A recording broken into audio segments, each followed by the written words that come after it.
Welcome, this is Nick Brain presenting Let's Learn Japanese, a course series for the self-study of Japanese from basics and beginnings up to intermediate and hopefully advanced.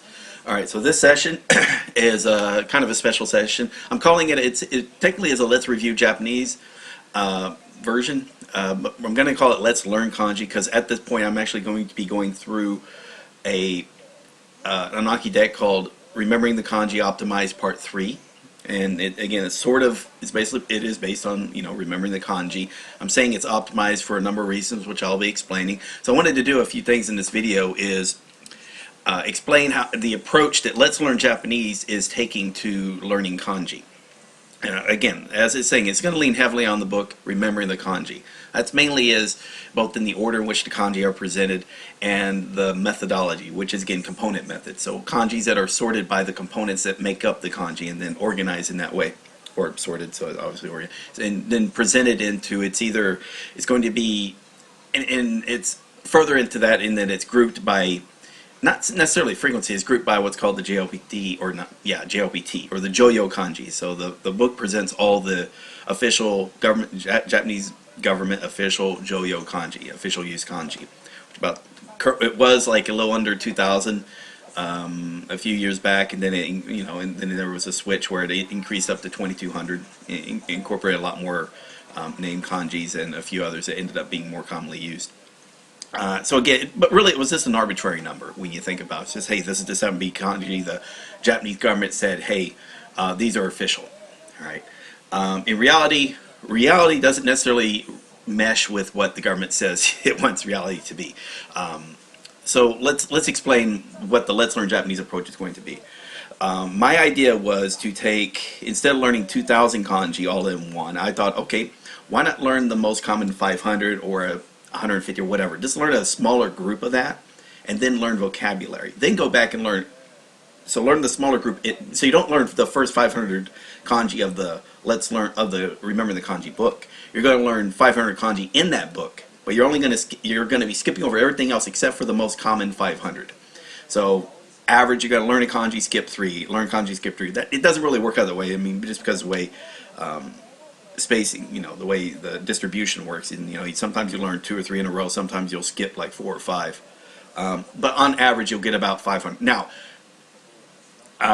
in my case, when I first did this, I picked a certain group of kanji from a book series called 2001 at Kanji Odyssey by Coscom Publishers, and I was calling them the most common 555 kanji. There were some other reasons for it. It was that at that time I was sorting vocabulary lists using the kanji sorting order of that particular book. So it was important that people learn kanjis from that book, that were in the 555 kanji in that book, because they were going to be running into words first off made up of those kanji. So it made sense to make sure people learn those kanji. Again, this was an idea from it's approaching a decade ago. All right, reality has, time has moved on.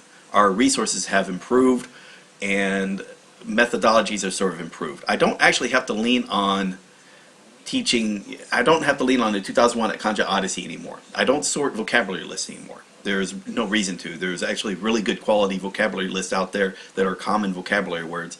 I don't need to take something that was from a book series and take the core 2K, 6K vocabulary list and then sort that by kanji, because the sorting order that I happened to present those in was horrible. Right? Now we've got a really good book series called the Tango by Ask Publishings that has a great sorted order of vocabulary words and sentences. Again, they sort it in a very good I+1 manner. Progressively, the difficulty is progressive. Either introduces every sentence almost a new vocabulary word, but occasionally, it introduces a new grammatical concept, so it works great. So there's no reason to use a system that was meant to help sort vocabulary words. I don't need to do that anymore. It was useful, and it could be useful if you wanted to gather up a bunch of vocabulary words to sort like that. Just not necessary anymore. At the time it was useful, now it's not. So let's go and look on to about frequency. Alright, so this is my Anki deck. I'm sorry, not my Anki. This is my kanji spreadsheet. Now I call it the Ken list, kanji kente list. It's supposedly supposed to have all the kanji from up to the level 1 kanji kente test. I added quite a few indexes gathered from places. So there was the kanji, the RTK 4th edition keyword for it, the meaning, which means not just the keyword meaning, but the rough meaning of this kanji based on the words which is used in. This could be very lengthy because some things have multiple meanings.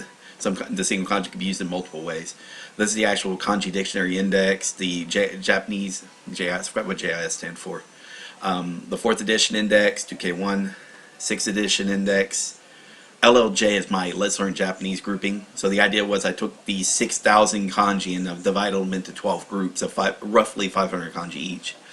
KKLC index, that just means that, hey, we're in the Kodansha kanji learning, let's see, course? Kanji learning course? I forgot what KKLC meant, but yeah, so this just allows you to where, hey, here's this kanji, and you could say, okay, where can I find it? Like, here's where it's in Genki, you know, because there's about 325 kanji that are in Genki.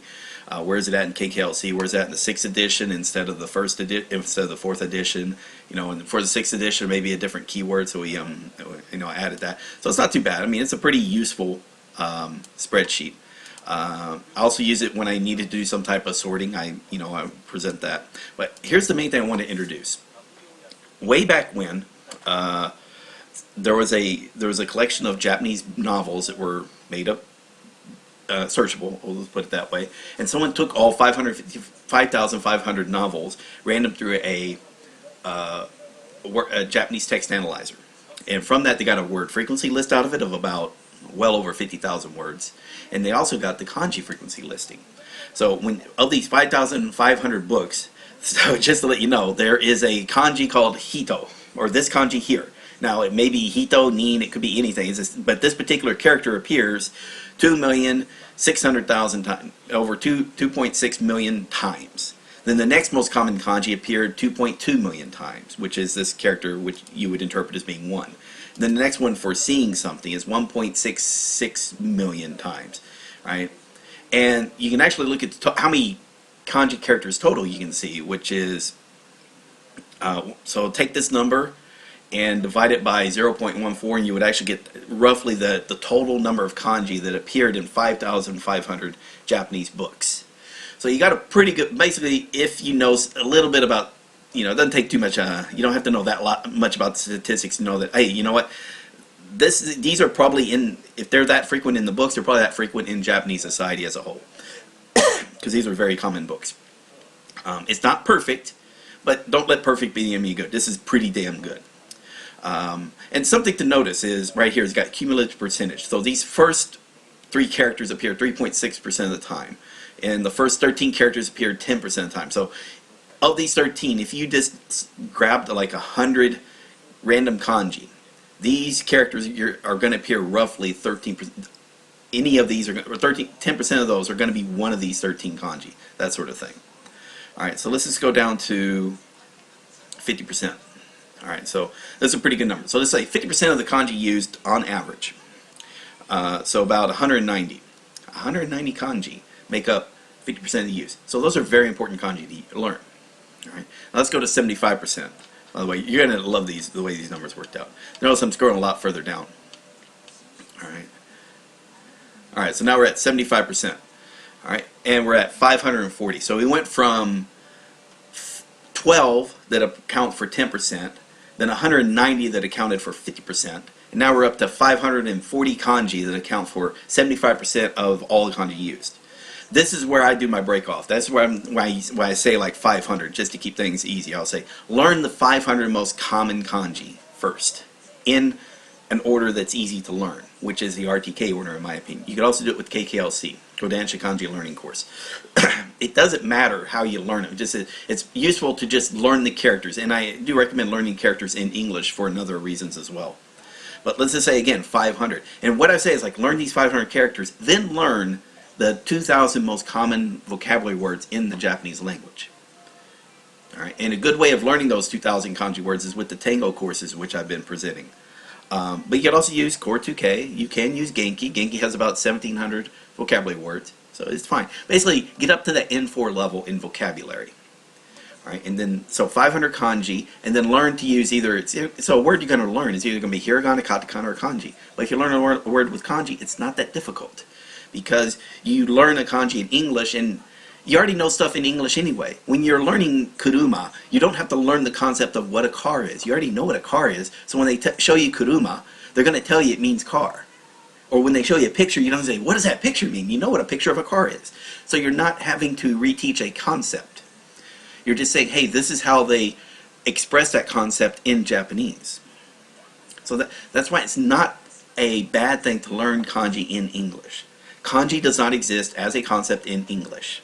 So what Remember the Kanji does, or Kodansha Learning Course does, or actually any Japanese book that's written in English does, or that's trying to teach Japanese via English, is they're basically expressing concept in English to say, hey, this is the matching concept, how it's pronounced in Japanese.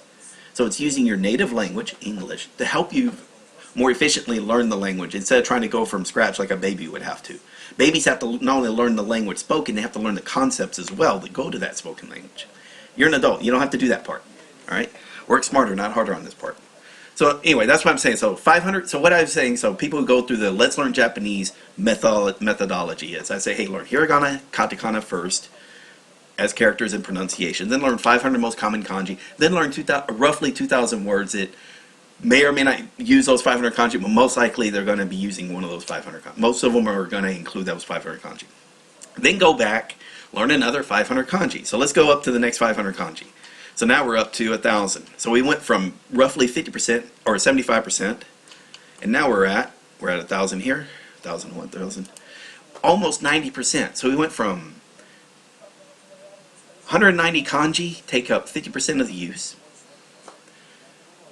So maybe if you want to do the whole M5 thing, you may do, okay, let's just learn those 190 kanji.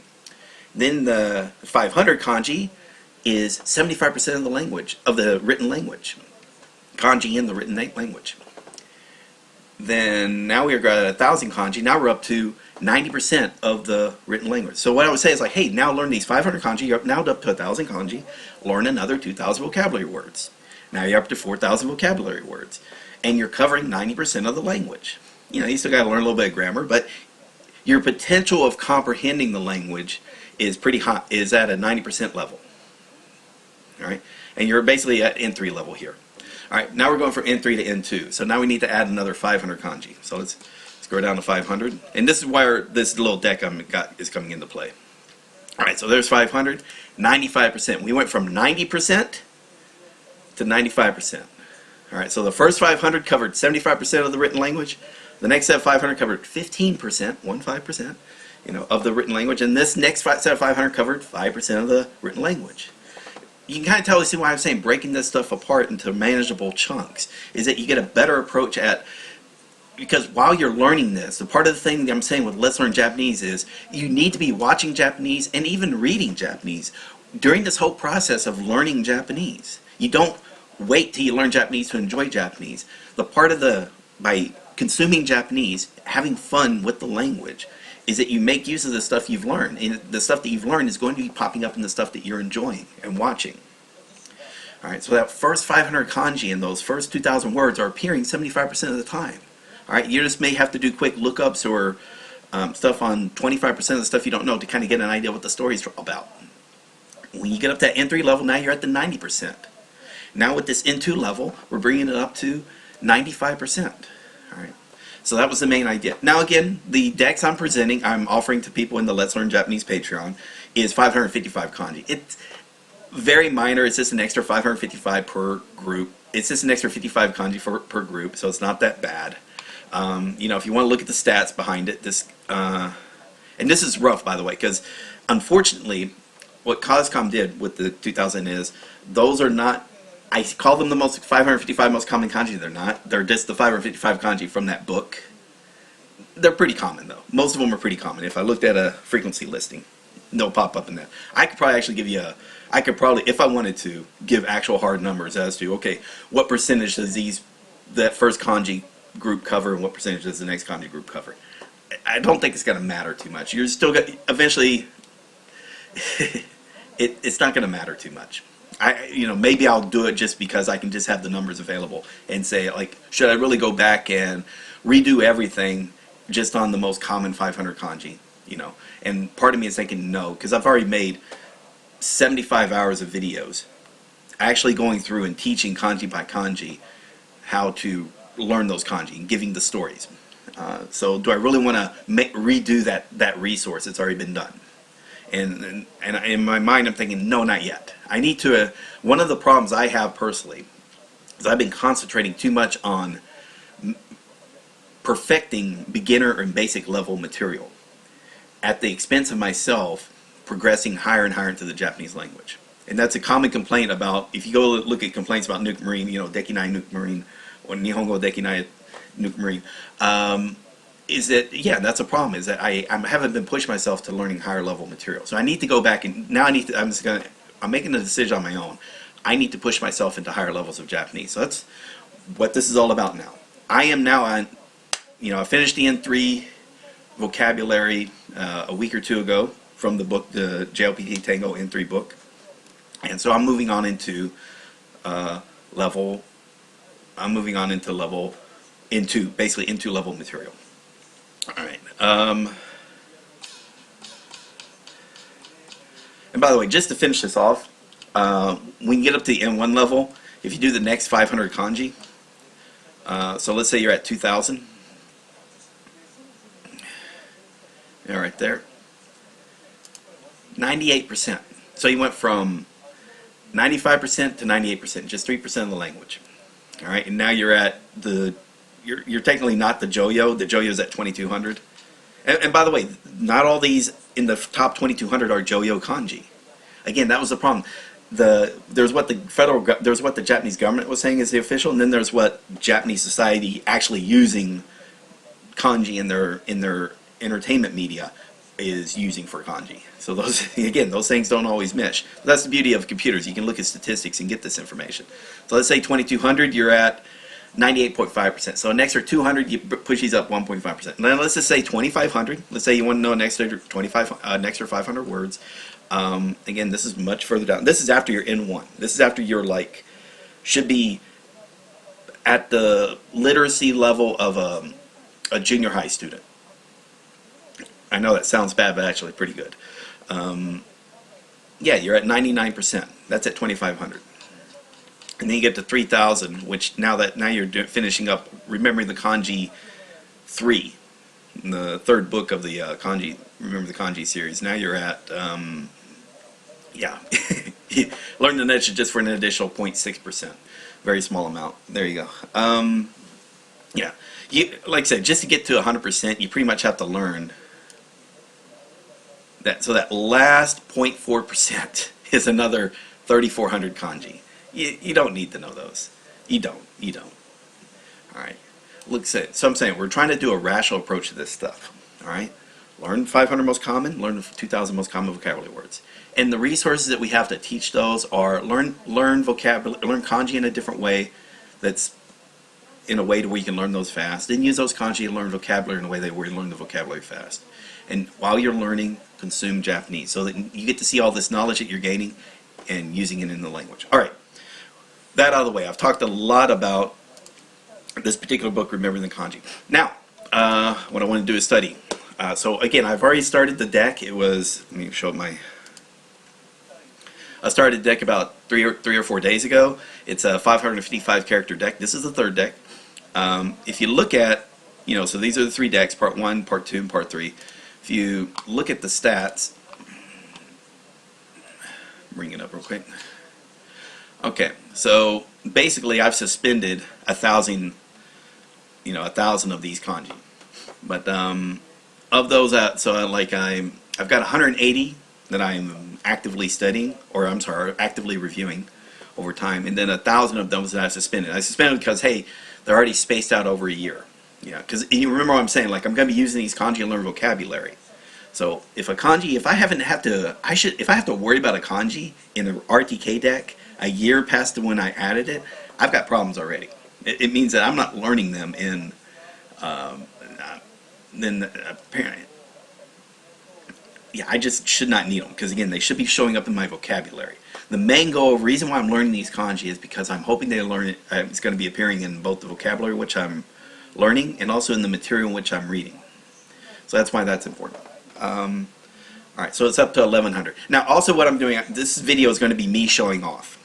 I finished Remembering the Kanji 4th edition some 11 years ago. Alright, it took me about 4 months to get through all 2040 kanji that were in that book, to varying degrees of success. Alright, and then after that is when I started. Unfortunately, we didn't have really good resources of learning vocabulary or anything, so that was when I was wasting time trying to help make resources as opposed to learning from those resources. Got it? Okay, I screwed up. Got it. And then again, I had those in Anki. I was reviewing them in Anki for about 2 or 3 years, but then I just stopped. Right, and when I started back about 2 years ago or something, I didn't relearn all the kanji. I just said, okay, I'm going to learn the 555. Didn't learn vocabulary. The next side of 555. So I was at 1,110 kanji in my active reviewing for the longest time. So now I'm going back to relearning these next 555. All right, but these are the reason why I'm showing off is that, hey, how many of these do I remember? Not only that, but also, hey, in this time, I've been learning about 5,000 to 6,000 words, and these words use kanji that are not only in those first 1,110 kanji that I've been reviewing. So if it was a word that had a kanji I didn't know or I didn't remember, I always add a little note. I always add a little extra part in the vocabulary card to say, hey, this is what that kanji means. That was all. Because when I was reviewing vocabulary, I always played it like, hear the word in Japanese. All right, hear the sentence maybe using the word. Okay, I know what that word is, and I'll write the word out by hand, or later on I started writing it out in my head. So again, I would have practice of remembering the kanji with Japanese. So the key word was the Japanese vocabulary word, which is where you want to go to that. That's where you want to. That's the ultimate goal anyway. It's just that don't start off with that. All right, you're going to the goal. That's one of the goals. Right. But you don't want to start off where it's going. You hear kuruma, you're writing car. Start with car. Learn how to write the kanji for car, which happens to be the same kanji that's used in the Japanese word kuruma or inu. So dog. Here's a kanji for dog. Oh, that's also a kanji that Japanese use for inu. And then later on, you'll find out that kanjis are pronounced different ways. But you learn that through learning more vocabulary. Again, this works. You don't have to do everything all at once, and you can chunk everything in ways where you can learn stuff efficiently in chunks, and it just works out a little bit better. And you can You can actually learn stuff a little faster because now you're basically in an assembly line mode. All right, let's get started. All right. Yeah, it looks. By the way, here's my. Let's add it to a year here. Yeah, this is what my review schedule is right now with kanji, because I've been worried more about vocabulary and other stuff than kanji, which is again a good thing. Again, use it up to the point where you need it, and then don't sweat it once it's spaced out enough. All right, so let's get started. All right, so the way I got this set up, I've got a little deck here, so I got a little pen so I can actually write if I need to. I can hit Control Z if I need to correct a mistake. Alright, so all's well and good there. Here's the Anki deck, which I can go through, and then right here is the PDF of the book. Alright, so I'm going to do this for a half hour, because roughly that's the amount of time which, way I've been doing is I set myself to study Japanese vocabulary and kanji for 1 hour. So I review first, learn new stuff second. My reviewing of right now is reviewing Japanese vocabulary from the Tango decks, because about 60 words I got to review. I got 60 cards I have to review today. That's going to take me about 20 to 30 minutes, not too long, which leaves about 30 to 40 minutes to learn however many kanji I can learn in that time. Okay, and yeah, let's go. And I'm treating it as if, and I'll show you, explain as I'm going through. I'm testing myself. Do I know what this kanji is the very first time I'm running into it? So it's either I'm going to have to relearn it, or I never forgot it. So if I never forgot it after 10 years, maybe I don't need to keep it in my Anki deck. I can just suspend it. So that's the trick. So again, this is me kind of showing off, because in the last 150 kanji I went through, I've kept about half of them. So let's just see how this works. Yeah. Okay, hey, this is Kirai, right? So nikui. Okay, this is the test. I'm gonna save this, but I know. Okay, right here. So this is angle my pad right there. Yeah, anyway, something like that. And don't look for neatness here. It ain't gonna happen. This is a fucking pad, and I'm looking at a screen, and I'm, so yeah. Don't expect like really nice handwriting here. Anyway. Nikui. I'm keeping this for reasons, but yeah, this because I remember this kanji happened to come up recently in my vocabulary deck, so that's why I'm saving it. Anyway, so and all I'm doing is, by the way, I'm going to be for me because this is all a relearning. I'm hitting 3, which means I'm going to space every new card that I keep. I'm gonna space it out 7 days. Okay, pleasure. Let's see what we got. Oh, yukai. So that so that's the. Yeah, in fact, I'll even tell you. Sorry about that. By the way, with all this, I mainly just do it in my head, or I'll write it out on paper. But pleasure, because this showed up in yukai. God damn it, come on here, Kai. Sorry. All right, so this is basically the meeting of butchers, and this is the Tin Man from the Alice in Wonderland. I just know that as pleasure. Anyway. Okay, good. So that one, since I know it, I just suspend it. Lazy, namakeru, right? Damin, da. Okay, so that's, yeah, okay, got it. Okay, so think of a lazy heart. So this is like the pedestal and then the heart under the pedestal. So that should be it. That's, I keep doing that. Nope, way off. All right, good. What is this? 629.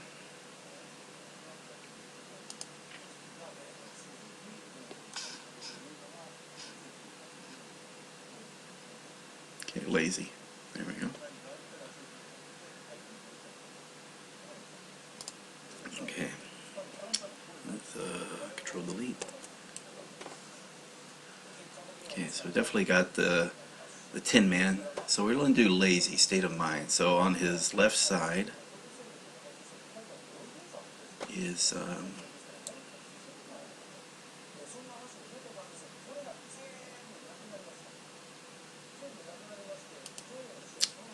in his possession in flesh.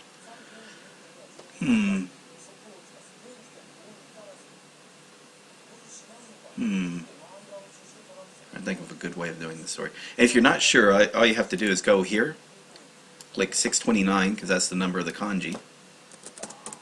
This is kanji.koei.com, and you can find some other stories, maybe get some more inspiration. Sloth, laziness, okay.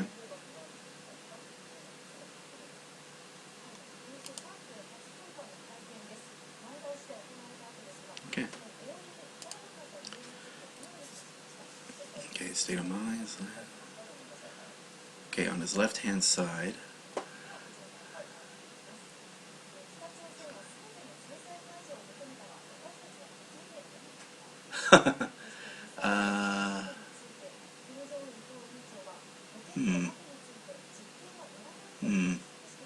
Okay. Alright, since I got that, I'll just keep it as easy. Let's see, state of mind. Part of me is like, Damin. Part of me is like saying, but good. But I'm going to keep everything the same. Chafe. Let's see. Nope. Let's see, Matsu. That's not grind. Let's see. Ma. It feels like it's K. I'm just going to take a guess first. I don't feel I know it. I know this is grind. I'm going to see what it is.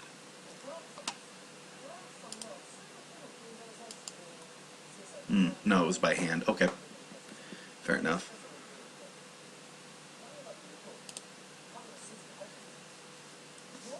Okay, chafe. Alright, so it's chafe because this is the hemp. So this is the smoking marijuana in the cave. So you're grinding marijuana in the cave by hand. and your hands are chafed. So that's pretty simple enough. Alright, cool. Alright. Chafe, polish, rub, grind. Masatsu, maten no. Okay, sacrifice. Gi.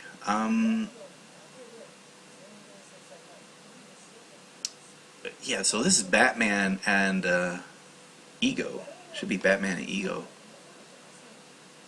It should be Giron, Gisei. I'm probably wrong. So let me take a guess. I feel like Batman and Ego.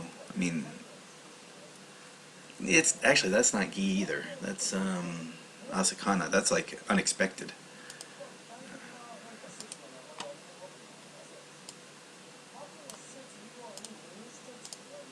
Okay, it's cow. Cow sacrifice. Makes more sense. Alright, so that makes it easier. So you think of sacrifice of a cow to please the ego of the gods or something. Something like that. So that was a bad stroke order. Okay, cool. Gi, sacrifice, cow. Okay. Gisei, Gida.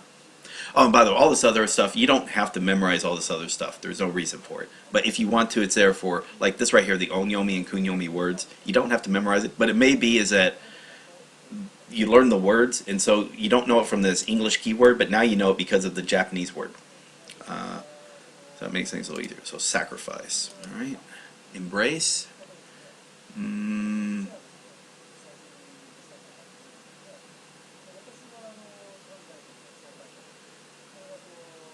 Oh, feels like I'm gonna keep this one, but I'm pretty sure it's this one here. Something like that. Daku? Yeah, it is Daku, so it's probably is that one. Yeah. I'm gonna keep it though. Dakaeru, Daku. Alright. Clear the land. So that's the finger of the. You know what? Edit. Undo. You know what? Never mind. I don't have to keep this because I already got a word in my vocabulary that does Daku. Clear the land. So that's the finger of the giant clearing the land. So there's the finger. You want to do the giant. Alright, that's clearing the land. Taku home, kaitaku. Nope. Ah! That's repel. God damn it, I'm an idiot. That's repel. That's right. Alright, good. Alright. Taku, taku home, kaitaku. Alright, good. Clap. Yep. So that should be hand and white. Or so for the finger primitive here, I think of ET. So, so I can imagine here for clearing the land, there's ET floating a bunch of rocks to clear off the land for the UFO to land. And for here, this was his hand started clapping when Elliot came back to rescue him or something. So this is Haku, right? Yeah, Haku, Hakushu, right there. So I don't need to keep that one. Arrest. Make sure this is the right one because there's different words for arrest and see. So this is ko. That's sukomeru. Kochi. Actually, I think it was keisatsu and te, right? Actually, I'm putting a wild guess. I'm going to put a wild guess here just for fun. I think it's this one here. So that's K, but you know, I think it's that one. I'm going to save it regardless. Way off. Oh, yeah. E.T. was grabbed by the feds. Okay. Grabbed his hand and they edited the phrase, you're under arrest. Okay. Good enough. Arrest. And this is, let's see, Kosoku, Koryu, Kochi. Alright. These are not, by the way, these are not the best words. If I went back and redid this deck, I would add words that are from the Tango books and like give the three most common words that use this particular kanji, because that's all. Kidnap feels like mouth bound. Okay, let's go give it a shot. I think this is kidnap. I think that was that one. Stephen R. saying, I've been watching videos doing the memorized course. Do you think it's worth remembering all the primitives or just remembering kanji as a word? I think it's better to remember primitives because then with the primitives you can create any kanji. So you're not limited to just learning kanji that are in this group. You can then learn kanji as, you know, there's a point where you don't have to go through and learn kanji in bulk. You can just learn kanji as they come up in new words. And if you know what the primitives are, then that just makes it that much easier. There's only like maybe 200 or so primitives you have to worry about. And I got that list of the primitives in the somewhere on the in the descriptions on the Patreon. Let's see, Razorek saying, hey, Yonjin no nope, after a long time, any idea getting past Kana when I've been stuck on it for a year? Yeah, use the videos. The videos it's 6 hours of videos. I mean, so you should be able to get through Kana, Hiragana, Katakana with no problem, have it memorized by then. Just do the videos. Alright, let's see if this worked. Kai, huh? Okay, oh! Nope, god damn it, wrong one. It's the blade at the person's throat. Cover their mouth with the hand. Okay. Alrighty. And this is Kai. Fasten. Okay. Oh, this is Katsu. Oh, this is different Katsu. Should be finger. It feels like finger on a lip. Let me just look at it. I mean, no, I'm just gonna look. All right. Zip your tongue. Fasten your tongue. Okay. There's E.T. With the tongue. Fasten. Alrighty.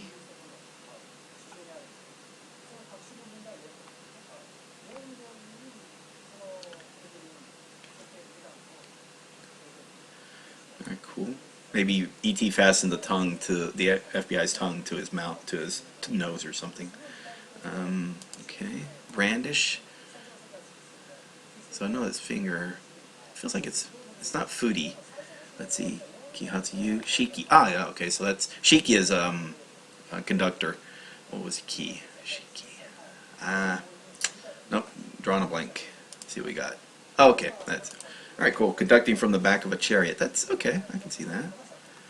There's E.T. on the back of a chariot, and they're all conducting as they're moving through.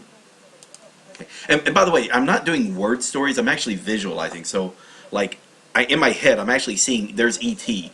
and he's in a chariot. So I can just think of like Caesar's chariot or something being pulled. And again, since it's brandishing, so you know, again, I always think of conducting like, you know, it could be something gross like brandishing, you know, E.T.'s hand or something gross, or it could be something like, oh, it's just waving to the crowd, brandishing a little stick, waving to the crowd.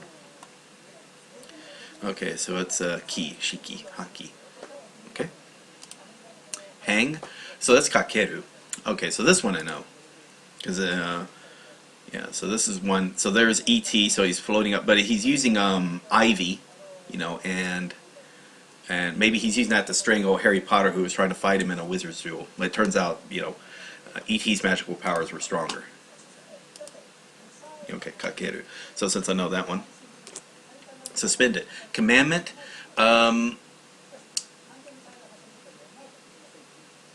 Kai. I remember. Oh yeah, so this is like Ki Kai, but this is without the tree. Alright. This is basically at a festival where you had two hands. So these are two hands that are holding the Moses' commandments, saying thou shalt not avoid kanji or something. So commandments, that's Kai. Imashimeru. There you go. All right. And now this is one where the story from when I learned it was very powerful. So I've not seen words using this kanji. I just remember the kanji from when I learned it like 10 years ago. So that's sometimes where the stories are just that's how powerful the stories can be. They just keep the stuff in your head. Also because this one appears in Kikai, so it's part of Kai, as in mechanism. So it's like thou shalt not, the tree gave the commandment, thou shalt not use that mechanism on me or something. I don't know. Alright, nose. Okay, so now this is one I remember. It was like the scene from Robo from Total Recall where he's drawn the thing out of his nose. So he used both hands. So it's nose, brain, and two hands. So I just remember that. The vision. This is like if you ever seen the original Arnold Schwarzenegger Total Recall, not the remake. But so he had the nose, right? So there's the thing he's pulling out, and it feels like he's pulling something out from his brain using both hands to try to get that thing out of there. If you remember that scene from Total Recall, it's a kind of a good visual there. Yeah, there you go. I can, so I can suspend that one. Punish. So this is. So this is. It's kind of grinder, but hands. Let's see, is it hand? Yeah, okay. So I know this one. This is very similar to also. I remembered this one earlier because it was used in. So this is called the shredder. That's the paper shredder, and you just putting paper, both hands into the paper shredder, punish them for doing some type like very visual. In my head, the story is very graphic. So. Hi Batsu, hi Bull. God damn it, I feel like an idiot. Son of a bitch. Hi Batsu. Show K. This is really? K.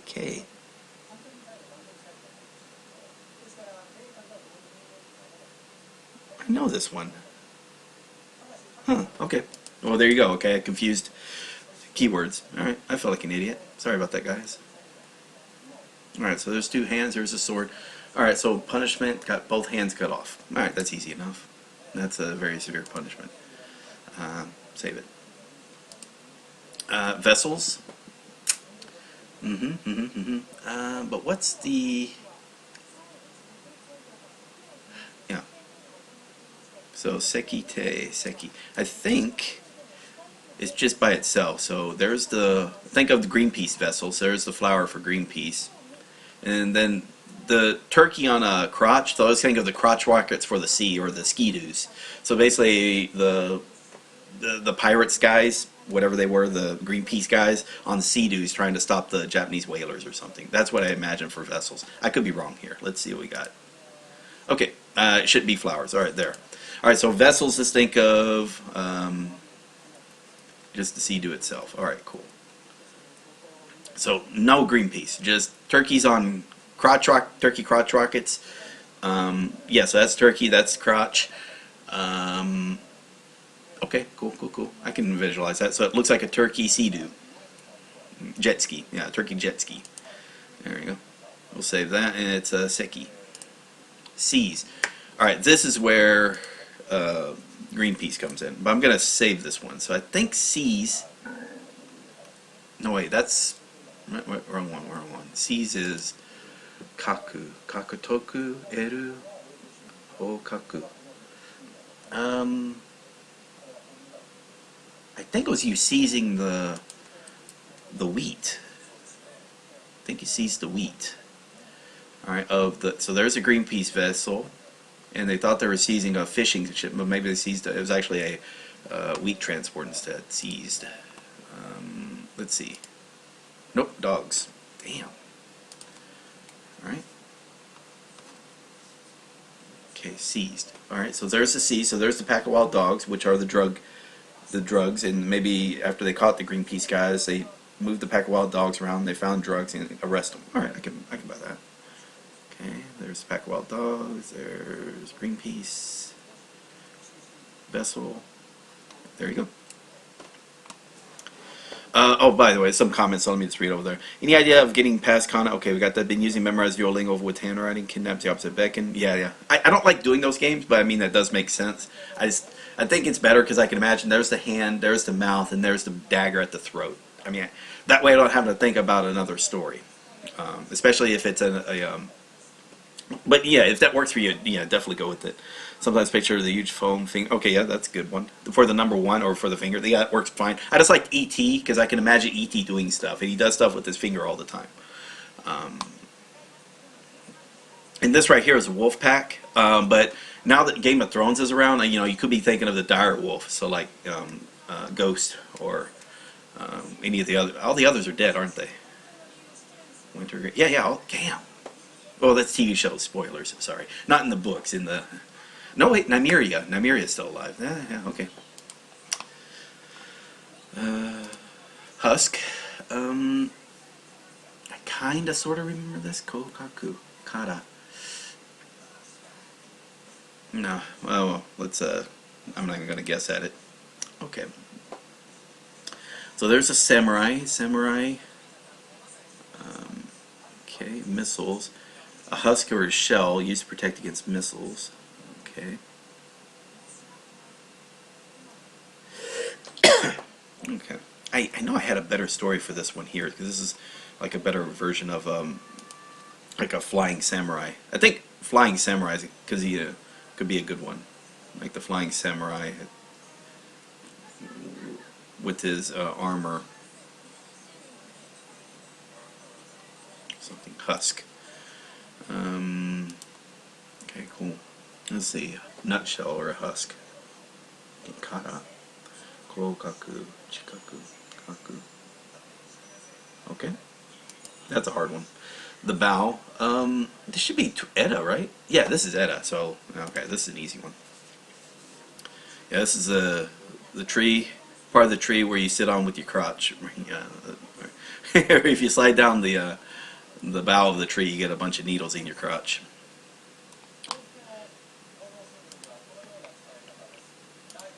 Yeah, right there. Alright, don't need that. Limb, so this is the branch of the body. Oh, what are they calling these anyway? Yeah.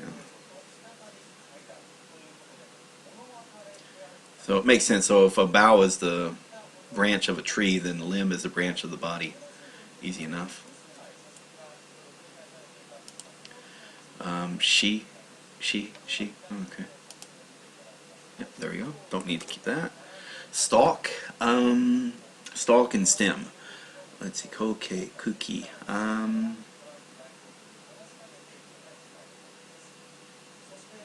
an idea, but I'm probably wrong. Let's see. Oh, toilet paper. Okay. All right. So what we have is flowers and toilet paper. Stalk. The stalk of oh yeah, the stalk of the plant was used as an early form of toilet paper. There we go. All right. So in case you don't know, what my go-to thing is for crotch and dirt, think of the toilet paper roll. So for stalk, all right, it kind of makes sense that it was an original form of toilet paper. Of what people, again, take a plant, rip off the top of the flower, and then go to town, clean off yourself. Easy enough, and there we go. Stalk. That's K. Okay, keep it suspicious. Ayamashi. So it's suspicious when you notice that there's the Tin Man uses toilet paper. That's kind of suspicious that he would have bowel functions. But maybe hey, use it to wipe him off since he can't move. There you go. If you want to, suspicious. Ayashi. And this is Kai. Alright, so there's the Tin Man from Wizard of Oz, and there's the toilet paper he has. Alright, Ayashi, suspicious.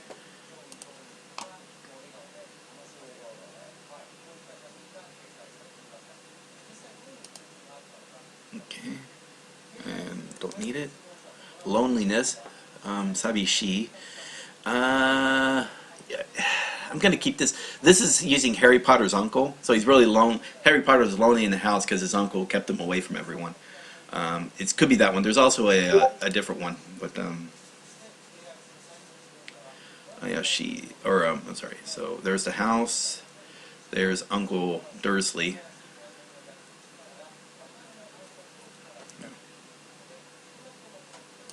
All right, Sabishi, Jakubin. Okay, good. Sabishi. Yep, there you go. Let's see, what is it? Jaku. Alright, good. And I'm not worried about what these words mean. They're not. They're there if I do know the words, it's an extra clue. And so if I went back in time, or if I, later on, if I ever finish the N1 books for Tango, what I will do is I'll actually redo this entire system where it's going to be the top 500 kanji. In addition to, I'll include words from the list of the words from the top 10,000, or maybe I may even use a frequency list from the that came from the top 5,500 books, and do something of that nature. All right, husk, cereal husk.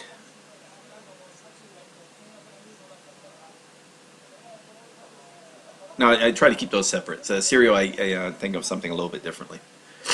Okay, anyway, loneliness. Let's There's claw.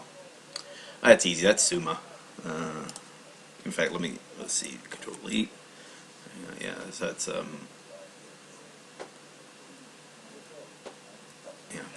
yeah, and then as a primitive, if you ever seen these, I just always think of vulture claw. Yeah, it's up to you. In fact, what I could do here, let me just add this while I'm here, as a primitive claw. Vulture claw.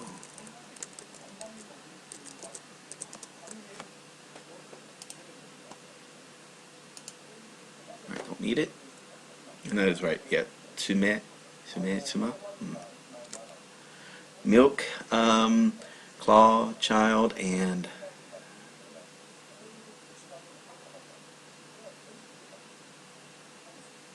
hook, yeah. So that's the gyu of gunyu. So it's claw. There's the child. You know, baby Simpson from The Simpsons. And I believe it should be that one there, hook. While she drank, and she kept drinking the milk. Even after the vulture came, kidnapped her, put her in the tree on a hook, she's still drinking the milk. That's a good visual. Yeah. Alright, so I don't need it though. Gyu.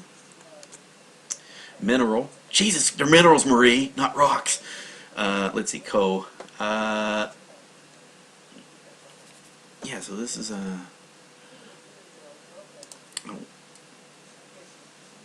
I'm wrong, but yeah. I know I'm wrong, but I was just writing it anyway. Ko butsu. Okay. Alright, so we got metal or gold. Alright, so that's okay. And space. Alright, so as you're mining the cave for mineral, you need to open up the space to get to the metal there in the veins. Alright, that's an easy visual. Alright.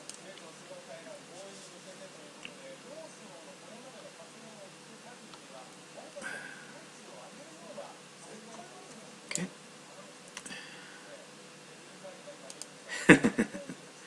Right, but remember it's cave elbow room, so this is like a spacious cave. Like the cave gets more and more spacious as you keep mining for more metal and minerals. But again, I try not to just do yan granjan. Understand, I'm not just trying to get a pun or a sentence pun. I'm actually seeing, like I'm actually seeing gold bars in there, so the veins of gold. And I do see I'm inside the cave, and the caves are getting mined and getting wider and wider. So that's how it helps with the memory. So it's not just punny words. It's not just punny sentences. Okay. Masculine. Yeah, I already know this, but I'm going to save it because I saved feminine as well. In fact, this is used in a lot of names. Okay. Osu, right? Yeah, osu. You die. Yeah, I'm going to save this for reasons, but neglect. Taiman. Okotaru. Namakeru.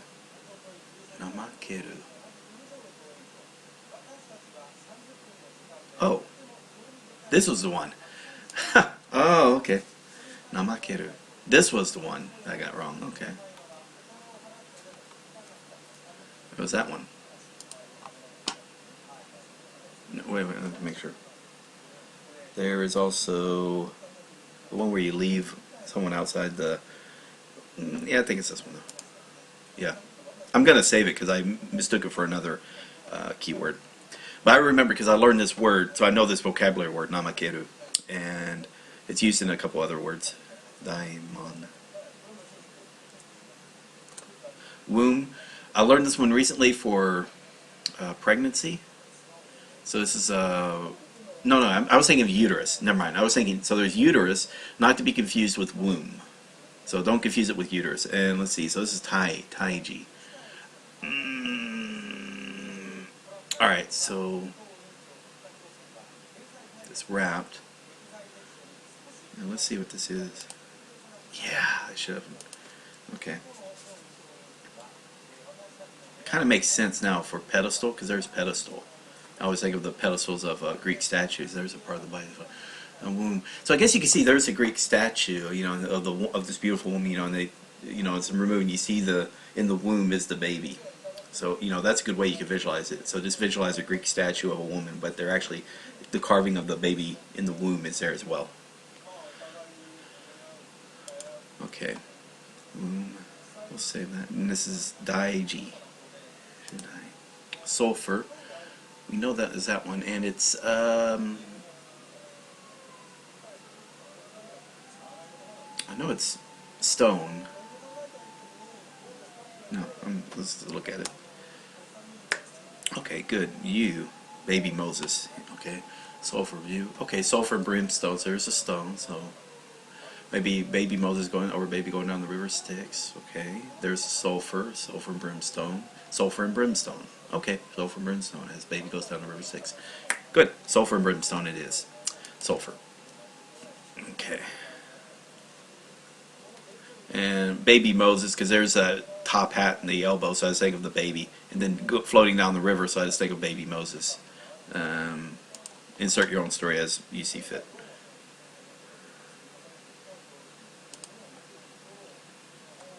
Okay, partition, disseminate, partition, understand, distribute. Hanka. Nope.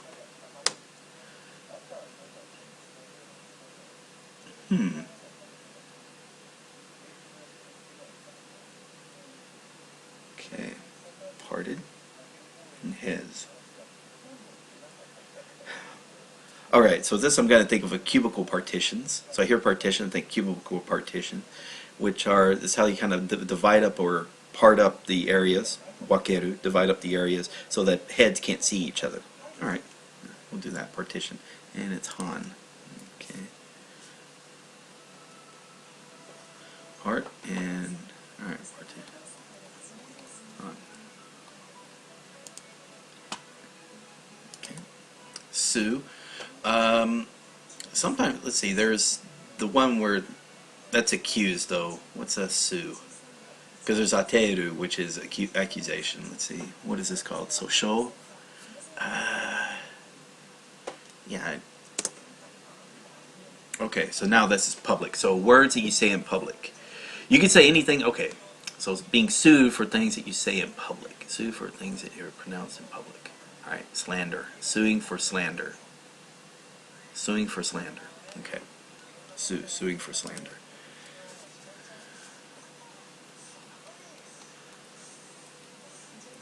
Okay, cool.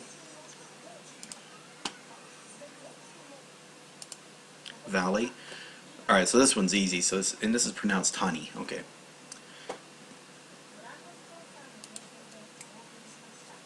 Alright, so there's the valley, there's the,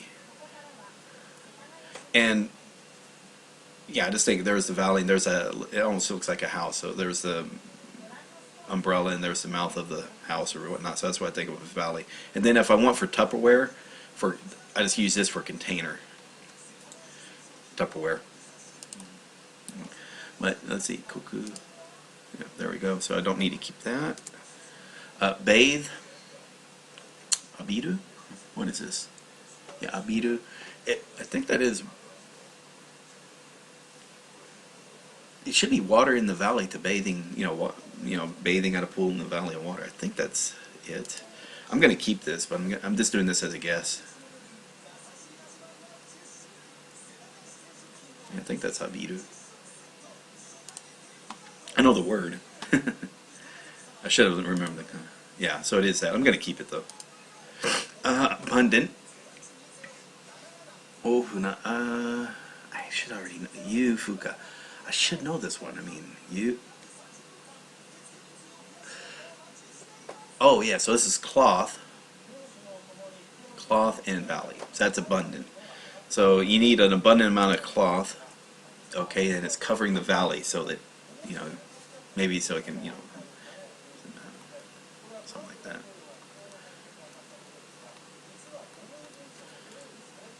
Oh, and also for someone who is asking about the primitives, by learning primitives, if you memorize the stroke order of the primitives, then it's much easier to learn the stroke order of kanji, because all you got to do is just know where the primitives are at, and then the stroke order comes from the primitives. And so you just learn the stroke order of like 1 to 200 primitives, And now you got to memorize where these primitives get placed, and then the stroke orders come with it. And maybe you have to occasionally memorize the exception to the rule.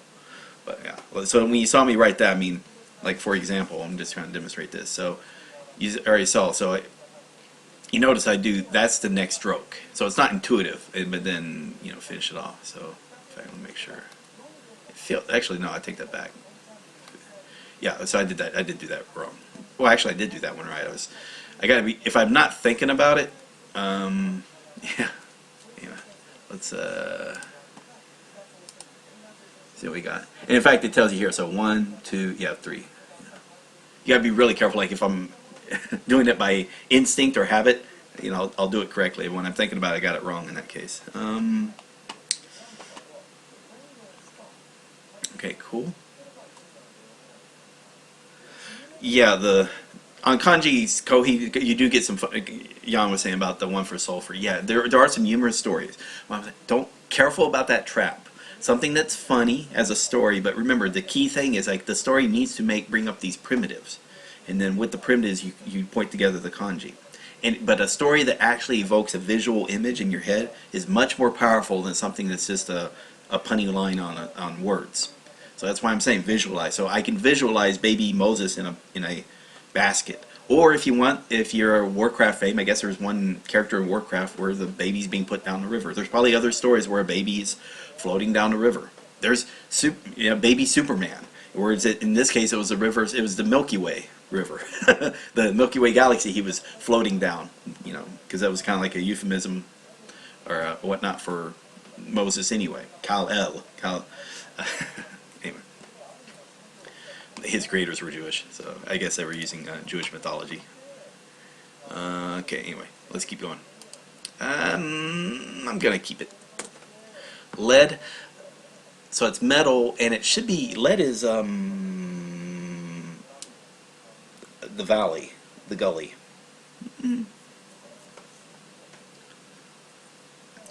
I'm gonna take a guess.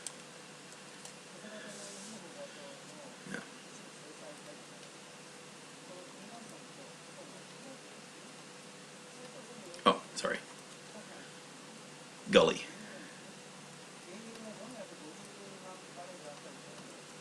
$8 miles? Okay. Yeah, I'm gonna keep it. Now the 8, this right here, I don't want to use Noah's Ark because I use a different primitive for Noah's Ark. But 8 miles, you can just think like maybe a big, big family had a boat. Yeah. There's probably a good way for gully. I always think of like a rain, the rain drain on the house. I just always visualize that. That's my visual. I'm gonna keep it. Run alongside. That should be N-Kai, N-N, soul.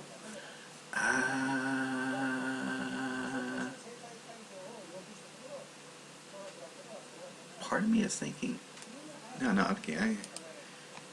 Okay. There you go. This makes sense. So if you think of that as being, again, the rain gully for a house, whatever, trough or whatnot, water's running alongside the house, so it's not damaging the house. Okay, I can visualize that. Okay, so run alongside. Water runs alongside the house through that gully.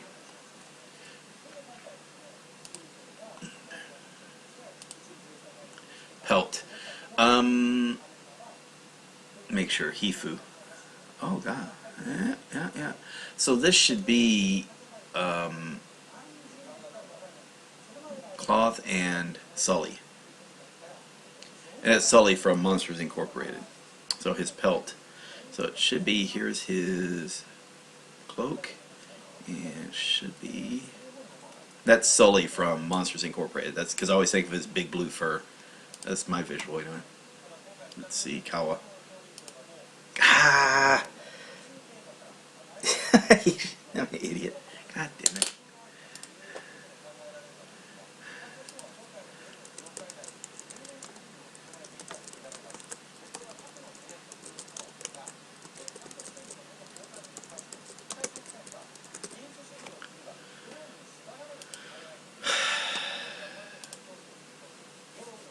Yeah, but if I have that there, I already know exactly what it is, so I'm not going to save this. But yeah, I feel like an idiot. Okay. Okay, expose. Yeah, that's finger and pelt.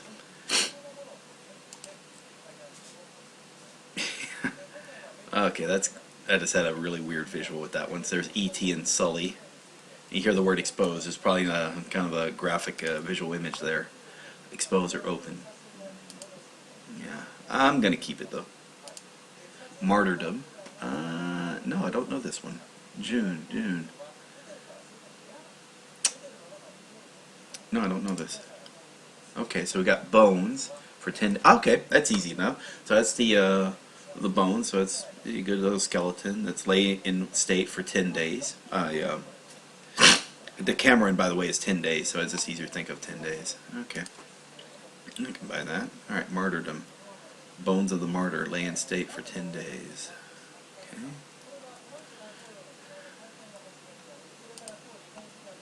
June. Okay. Followed by resigning, martyrdom. Okay, keep you. Augment. So that's again bones are augmented to.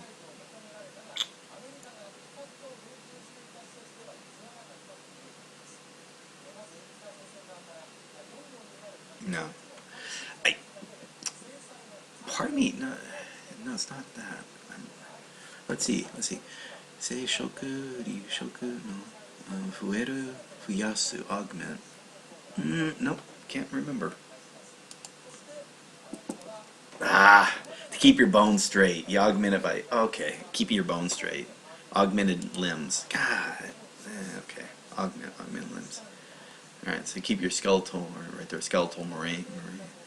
So it could be saying, like, for the visual, you could say, like, when someone who's been augmented limbs as skeletons, you actually see all the augmentation that was used to straighten out their limbs and stuff like that. So I guess you can do that. Yeah. Kabuto and incur. Yeah, so there's rending or destroying, which is using stone and pelt, with the incur the wrath of PETA. So that was the kind of the story I used. And so incur the wrath, which was that would be felt. A cloak's made out of fur, so you incur the wrath of PETA from that. And then of course felt itself should be kawa. And there's two kawas. There's kawa meaning leather, or the leather made from the skin. So that's kawa, leather. And then there's like the felt of the skin of the animal that has fur on it. Then that's the kawa that you see. So you hear kawa in two different ways. All right, so that's augment. Okay, good. All right, split. Split, rend, tear. All right. Kiku, saku. Okay. No, this can't be that one. Retsu. Ketsuretsu. Haretsu. I feel like I should know this one. Okay. So there's the bones. There's the saber. There's the cloth.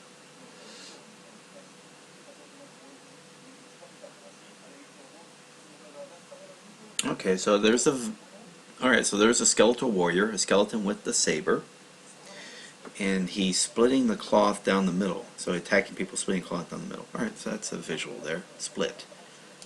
Okay. Just need the.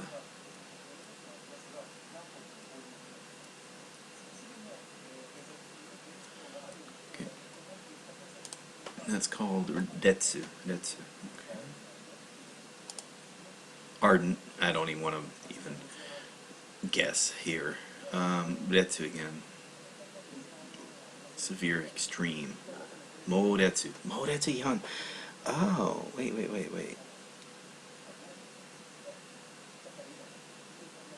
I've heard Moretsu.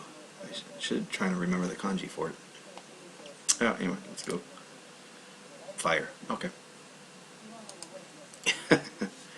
Okay. That's pretty violent. So, okay, there's the skeletal warrior. Run across violently through the campfires. Okay. Ardent. violent, vehement, furious, severe, extreme. And this is where, again, if you do not know what a word means, look it up. Or even better, that's where I think it's better if you see how the different uses of the kanji. If you were just doing RTK, that was a main weakness of the book, is he may just give a word and expect you to know what that word means. But he uses words that are not very common. Like ardent is, you may not, interpret ardent as being violent. I don't know. I mean, maybe my vocabulary is low level, so that could be the reason. I mean, I thought I was well read. I thought I knew a lot until I read that book. That guy is smart. James Hazig, very, very, very, very smart fellow. Knew a lot of stuff. Yeah. All right, ardent. Internment. Let's see. So that's hand, death.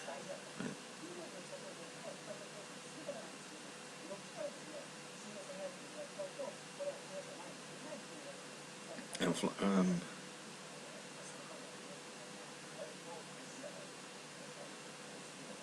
sogi.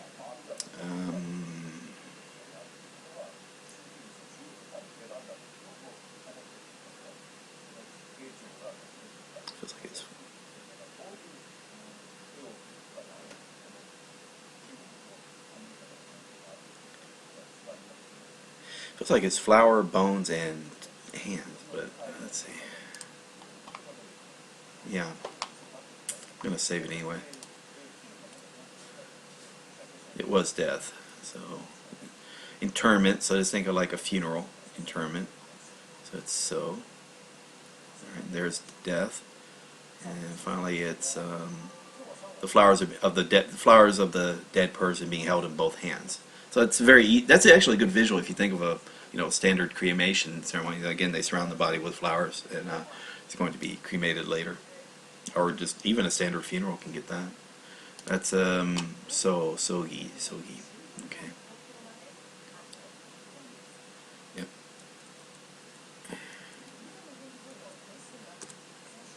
Okay.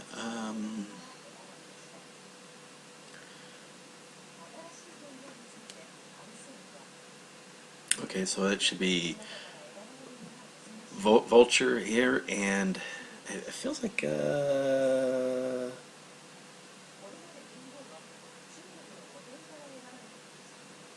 yeah, still doing bones or matataku. I should know this. So it's eye, vulture, and let me just take a guess. I mean, I probably know this, but okay. I think it's mabutaki, so it's blink or the eye. I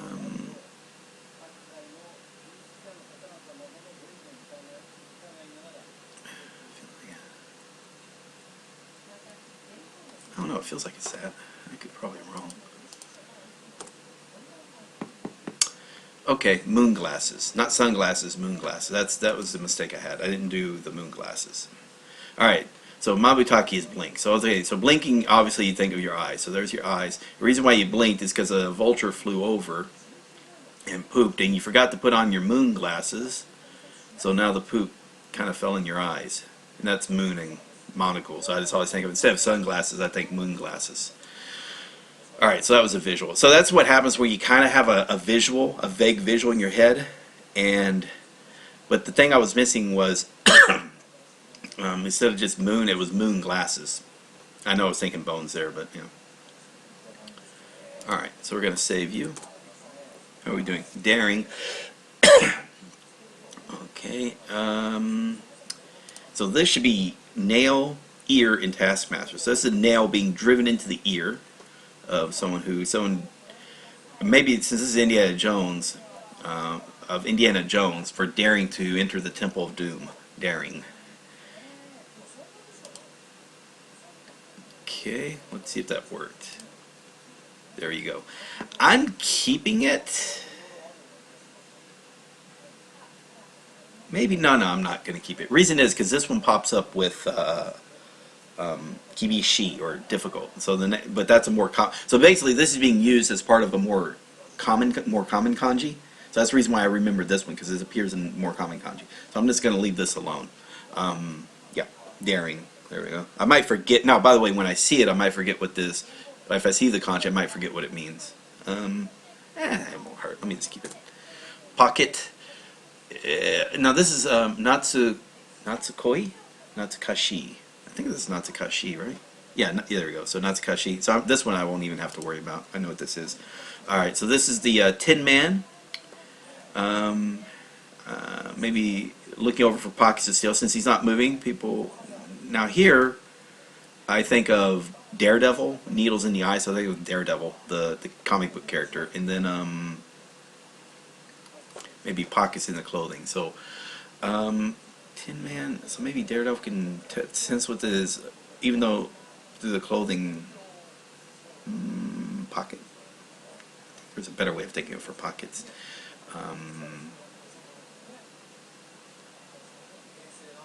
Okay, so the Tin Man is looking through Daredevil's pockets, looking for maybe it's a heart-shaped locket. Maybe. I don't know. Pocket. But since this is pocket, but the biggest thing though you're going to see used in reference to is feelings, heart, yearning, missing someone, become attached to. Or, yeah, this is where you hear Natsukashi.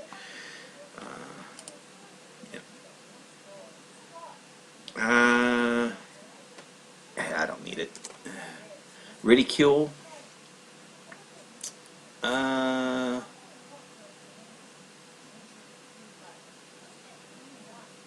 Really? Man? Laziness. Alright, let's try it. I'm not gonna like it, but I'm taking a guess that's what it is. Since it's saying man. Let's see. Yeah, I'm gonna save it though, cause ridicule or laziness. Mansei, taiman. Oh yeah, okay, there we go. Jiman, pride or boastful. Jiman. We're gonna keep it. All right, Yang Rang John has a question. Yeah, what's up? Loose. Cartoon. Oh yeah, so this is manga. This is the guy of manga. What was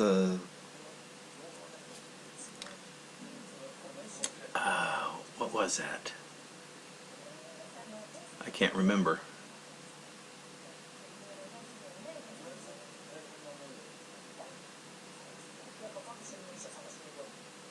Nope, can't remember what the primitive is.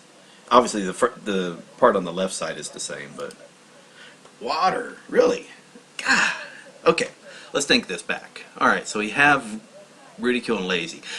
For the let me try to redo this. All right, so this is ridicule, lazy, ridicule. Let me go back one. All right, ridicule. Okay. Now this right here,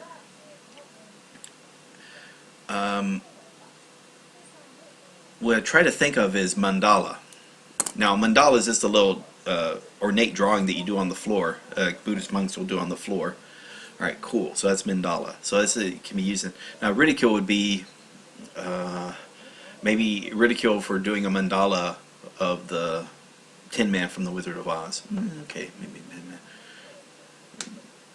maybe ridicule because he took too long to do it because he couldn't move. All right, that could make sense. All right, now we have is so that's ridicule and all right, and then we want is loose. And I think of manga is better, but loose.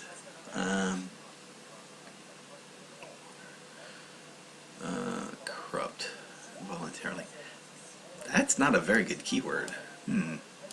I would.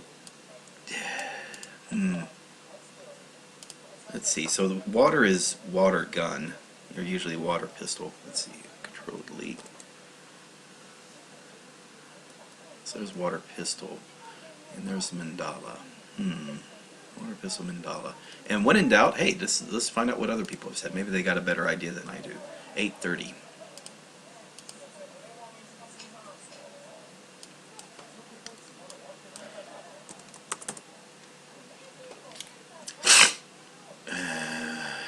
Trying to move in water while mandala. Yeah, this is my mistake. I was thinking mandala as something else. That was my bad.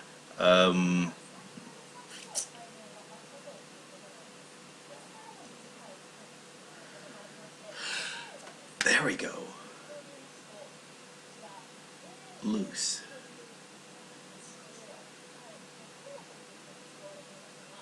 So you can just imagine like the drawing and then loose water or something dribbling down, making the mandala go away. The drawing of the mandala going away. So manga mandala. Alright, we'll try this. I'm going to have to kind of, it's not going to be a very good story, but I think I can make it work. Alright, cool. Let's keep going. We're almost done here. Alright, well, yeah, I think that's it actually. Alright, let's see, show answer. Alright, easy. Alright, so in this case I ended up actually adding a lot more. So let's find out how many did I add today. Yeah, I added a little over 35. So of the 50 that I looked at, I added 35. First day was like 30 or so. Yeah, a little under 30, about 28 or something. Then I did a little under that because there was a few missed right there. Yeah, under relearn. Yeah, so I was doing so it seemed like it was like 28, 28, 28, and then here it's like at 35. So no big deal. And I spent a lot. By the way, the review time would have been a lot shorter, but I was messing with this particular cave here, and yeah, and then slowly this is going to get smaller. Like I said, I could probably go through about 50 kanji a day, so it's going to take me about another. I'm at 200, so then another 6 or so days. I should be done with these 555 kanji, give or take. Some I'll know. There'll be cases where, and you saw it, like a few of these I actually knew them. I just kept them, just because. Yeah, in fact, one though I didn't know, technically Kawa felt, even though but I thought like that's gonna be, you know, because I've drawn that so many times because it's a primitive used in so many other kanji anyway, and it has its own vocabulary word as well that I already have added, so I'm not too worried about that.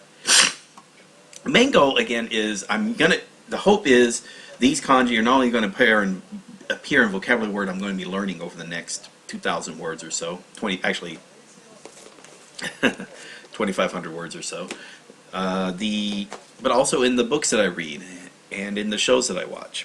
So that's, you know, and just all of a sudden the more rare kanji are used either as, there's things like plants, animals, and fish are very common, trees, but also people's names. Now, a lot of these kanji, even though they're for fish, animals, and trees, you mainly are going to see them in people's names, and that's even though they kind of sort of have the similar meaning as what the people won't look at it like that. They just think when Japanese people, you ask them what does this kanji mean, it's just, well, it's just a person's name. You know, they don't, because it's never used with any type of meaning. It's just used in somebody's name. And then, now later, like people who study kanji, then in Japanese, then they will know it, but you know, and you know, they'll occasionally have it on TV. You'll see on the various variety shows. You know, they might be talking about kanji, so they'll have a little discussion as to, oh yeah, this is what it means, and here's what it was derived from, something like that. Yeah. So it's not too bad. The way I've got it set up for kanji is like if it's spaced out over a year, I might change it, but yeah, pretty much if it's spaced out over a year, I'm not going to care about it, because the main reason for RTK is not what happened, a fault that happened about a decade or so ago. People who were doing Remember the Kanji, the website reviewing the kanji, and the kanji.kohi forums, is that we were like putting kanji ahead of everything else. Like we were making learning of kanji the most important aspect of learning Japanese, and it wasn't. It was something that's supposed to lead into learning Japanese, but we were kind of like putting off all the learning of Japanese because we didn't actually have that step way back then of what's next. There wasn't anything that was like structured ready. You had to pretty much, after doing that, you had to then go into either Genki or something. Now later on the guys came up with the idea of sentence mining, so that was the AJAC crowd, and that was actually a good idea. And then the Core 2K, 6K by Aino was released, so now we had structured vocabulary we can learn.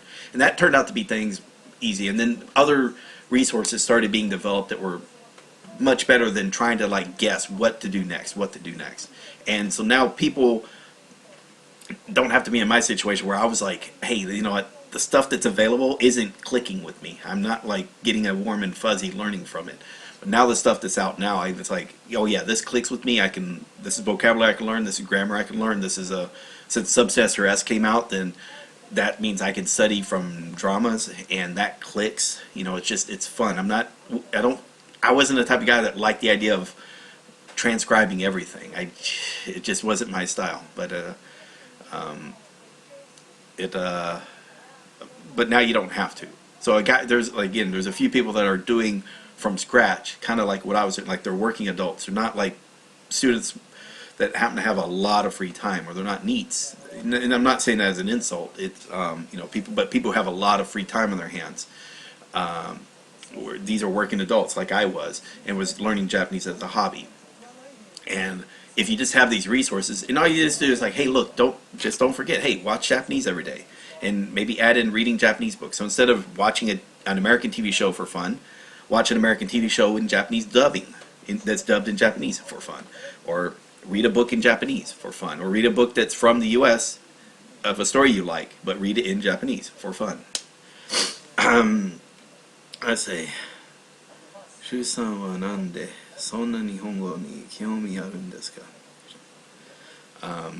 No, well, I live in Japan. That's I guess that's the best reason. I live in Japan, so it's good to, and it's interesting. What I liked about it at first, once I saw I was trying to learn Japanese just because, okay, I'm living in Japan, I'm gonna try it, and it was so screwed up because, let me close this all out. Go to Dex, refresh. I still got to do my reviews here. So yeah, if I wasn't doing a broadcast video, this would have taken like maybe a half hour. I would have went through it much faster. Because I wasn't. Alright, cool. Because I wouldn't have been doing this either. Okay. Alright, cool. Yeah,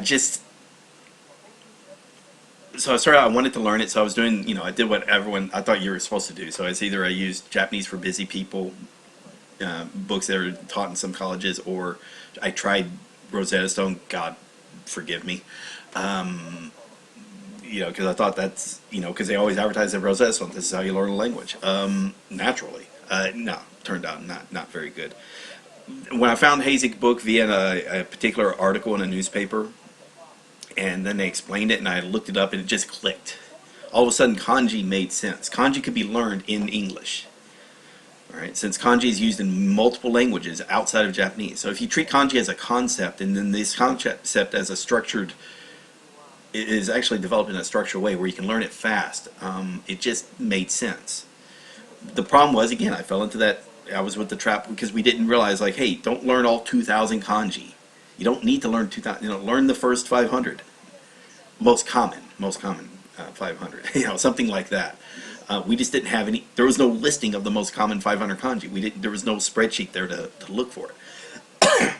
And even if you had it, there was no real system to reorganize these cards, or to, skip cards to hold off, like not study cards you don't want to, and then, skip cards. That system wasn't in place. Anki didn't exist. The closest thing to Anki we had was this website reviewing the kanji, and at that time it didn't have the ability to skip kanji. You added stuff in bulk, you couldn't skip.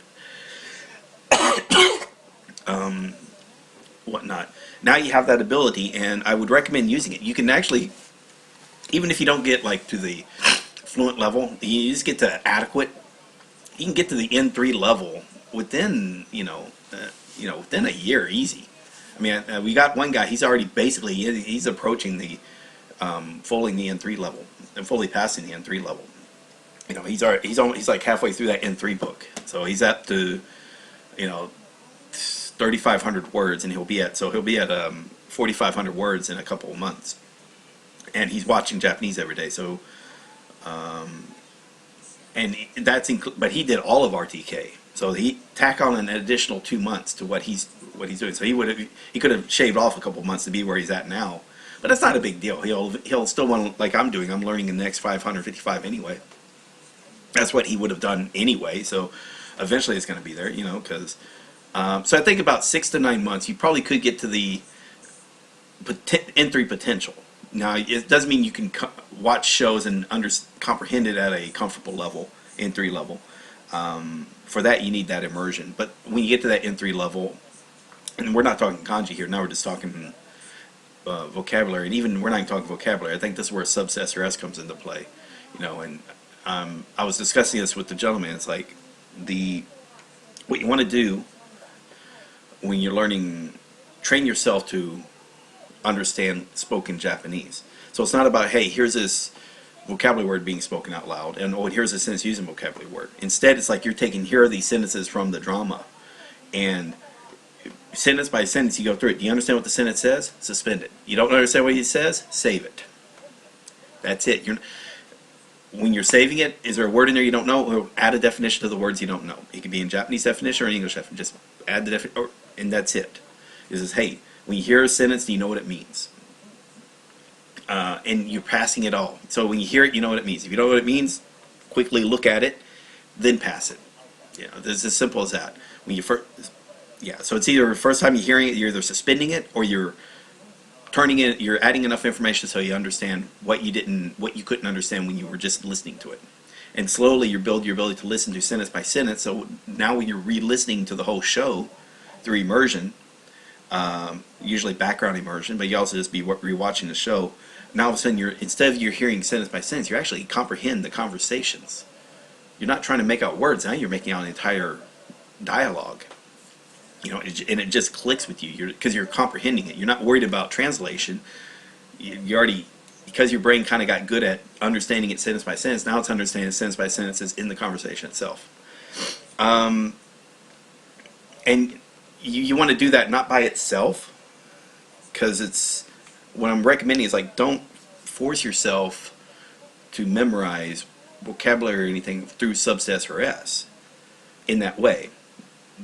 Instead, use your vocabulary resources, and learn vocabulary alongside getting better at listening. And that's what you can do at this N3, not at the N3, starting at the N3 level, but as you start progressing through that N3 book, when you feel comfortable, it's like, okay, now you need to start working on your ability to listen to spoken Japanese as a dialogue, as conversations.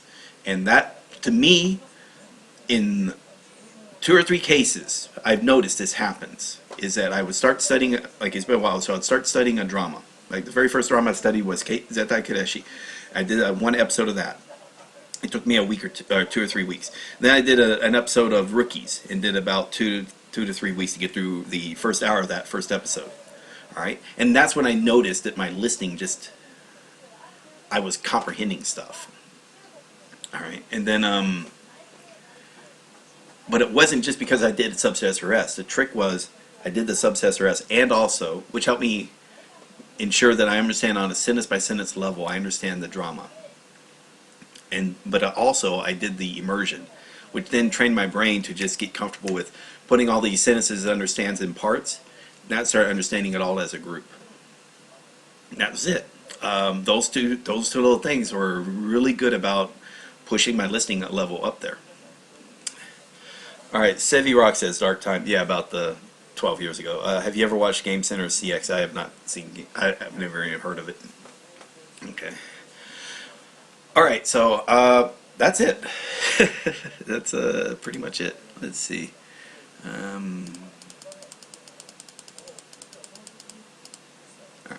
Just for fun. Save there.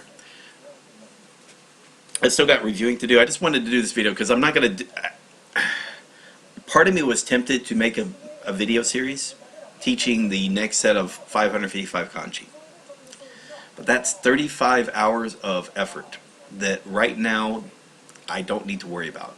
The number of people who would watch the video series is very low. There is no benefit to it. And plus, like I've said, I kind of shown is that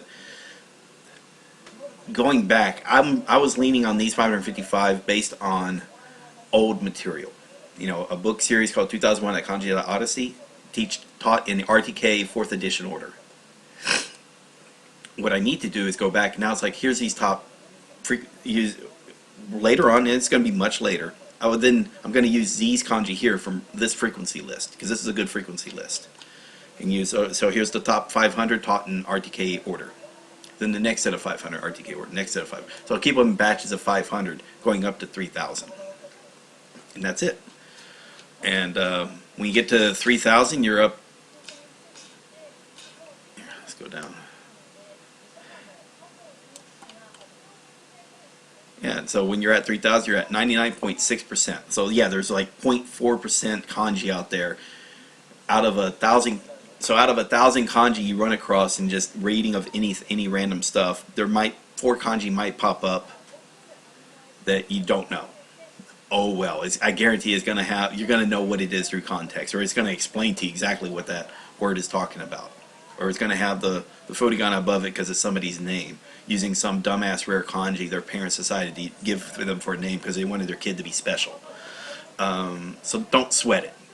And don't fall in a trap. Oh, you only know 1,000 kanji, you're not literate. 1,000 kanji puts you at 90%. That's pretty good. That's pretty fucking good in my opinion.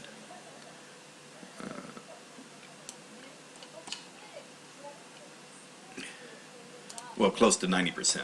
I mean, that's pretty darn good. I mean, you don't want to stay there. But if you're like 6 months into learning Japanese and you've covered 90% of the kanji that's being used, good. And then you're learning 4,000 words, which then account for, again, 90% of the language, good. And, you maybe learn some grammar that's used 90% of the time, good. I mean, yeah, okay, there's 10% you don't understand. All right, I'll worry about that later. Let me take care of this first 90%. Focusing of effort, divide and conquer. And then now I'm worried about the next 5% of the language. I'm going from 90 to 95%. And I'm going to use the same amount of effort and time as I did to go from the 75% to 90%. That's all. So if we remember, 0 to 75 is the amount of effort I'm going to use to go from 75 to 90, which is the amount of effort I'm going to go from 90 to 95. And I'm going to put now to get from 90 to 98, okay, maybe a little bit of extra effort, but it's going to be almost the same effort. Yeah. In fact, maybe if you split M1 into 2, actually M1 you split into 2, so maybe you go from 90, and that one, I'm not going to worry about it. But yeah, 98%. And you're good. Do you know if anyone is working on an RTK deck with JP keywords? You don't need Japanese keywords. Those are called vocabulary words. That's what I'm doing. Learn kanji first. Use those kanji. Now when you learn vocabulary words, you learn vocabulary words using kanji. You don't have to, because you already know those kanji anyway. And those are your keywords. So when I do, for example, let me just give you an example real quick. So I go here, JLPT Tango. All right, in fact, I probably have to. All right, so let's study now.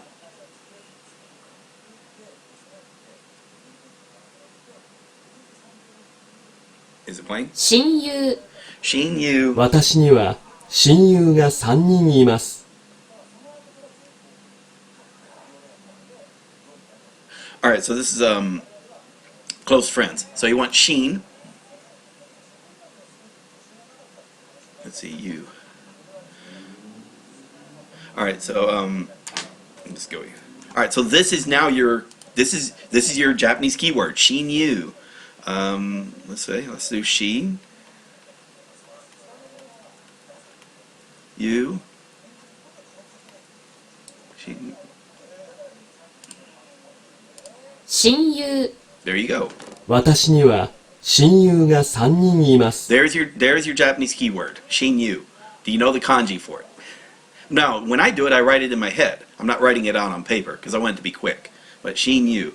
I'm going to mark this hard because it was kind of difficult for me. 恋愛。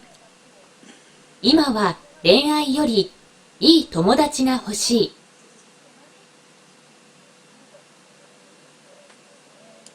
恋愛。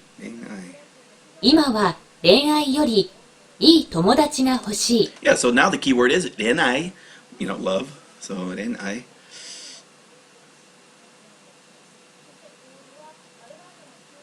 All right, so let's do love, and then I.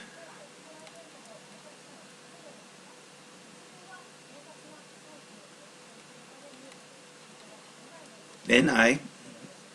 That's your keyword, renai. What is the kanji for renai? And there you go. 恋愛。恋愛。今は恋愛よりいい友達が欲しい。今は恋愛よりいい友達が欲しい。Sevi Rock saying, I learned 2,000 in 4 months, but I still review them almost a year later. Yeah, you can do that. And again, I learned 2,000 in 4 months, but now I'm doing it differently. I learned 500 in a month. Then I spend 2 to 3 months learning 2,000 vocabulary words. Then I learn another 500 in a month. Probably be faster for me, but let's learn another 500 in a month. Then you spend another 2 to 3 months learning another 2,000 words. So in the end of about 6 to 9 months, you know 1,000 kanji and 4,000 vocabulary words. Then another 3 months. Now you're at 1,500 kanji and 6,000 vocabulary words. You know, and that's just that's called your structured studying. And then at that same time, you want to be doing immersion and reading.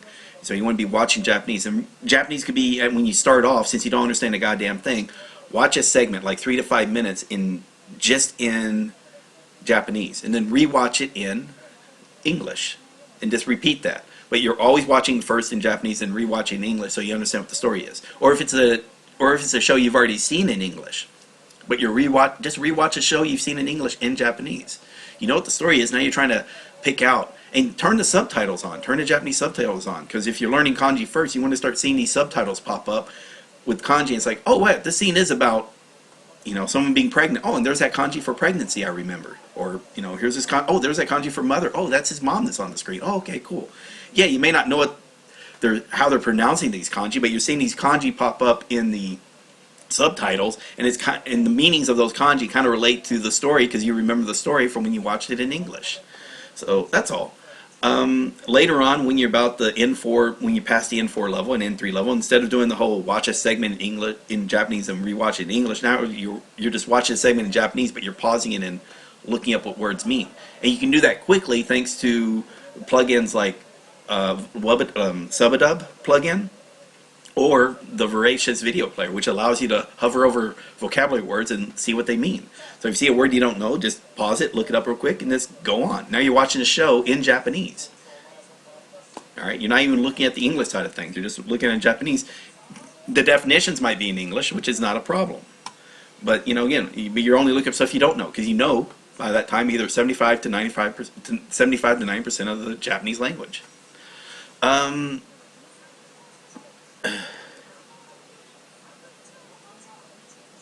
I'm always baffled when, okay, I'm sorry, we had a conversation going on now, I might want to comment on it real quick. Or whether you'd think an RTK deck with JP keywords. Okay, I already talked on that. Okay, thought so, thanks. Always baffles me when people who claim that you should just learn all the kanji RTK in 2 to 3 months and be done with it. Yeah, RTK doesn't, you're not done with kanji, because now you got to learn how these kanji are used in vocabulary. That's the main goal. So you're not done with kanji. So there is that. And they're saying 2 to 3 months, but let's be realistic here. This is hours. You're going to need 150 hours to learn about 2,000 kanji. Not everyone can study for 6 hours a day, so they can get it done in a month, or 3 to 4 hours a day and get it done in 2 months. So, like, again, I was a working adult. I was doing like an hour or so a day. So it took me 4 months to get through all of them. And then that's 4 months which I could have been learning Japanese and getting benefit from the immersion time, because I couldn't study long hours a day, but I could listen to Japanese because I can put an earphone in while I'm working. Or, you know, again, there's Japanese, I could put Japanese around me, that sort of thing. And that's the benefit there. So if you're working adults, that's the other reason why you kind of want to segment stuff, because, like, hey, learn 75% of language, then learn 15% of language, then learn 5% of language, then learn 3% of language. Each step takes the same amount of time. You're just learning smaller, it just covers a smaller amount of the language because of the frequency use. Let's see what else we got. Took me 2 years, that's incredibly slow. I should probably review them soon, though. There's a quarter I forgot. And if you forget them, who cares? You know, again, I didn't care about those 2,000 anymore. I'm doing it now. And if I know what it is, I suspend it. I'm not going to worry about it, because I care more if they pop up in words now, because that's, again, there's the remembering the kanji in Japanese. That's really what you want to convert everything over to. That's another reason why, you know, I had these. Then that's what this is. 親友、私には Oh wait. 恋愛、親友、恋愛、甘やかす、Amayakasu. 両親は弟を甘やかしている。Yeah, I know this is the spoil.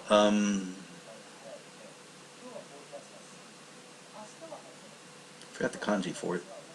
There might not be kanji in this particular case. 甘やかす、 Yeah, it was sweet. 両親は弟を甘やかしてい And る。 here, so look, I forgot what the kanji was for amayakasu. So I just mark it wrong, you know? So here, in fact, let me just do that part real quick. I should have remembered it because amaya.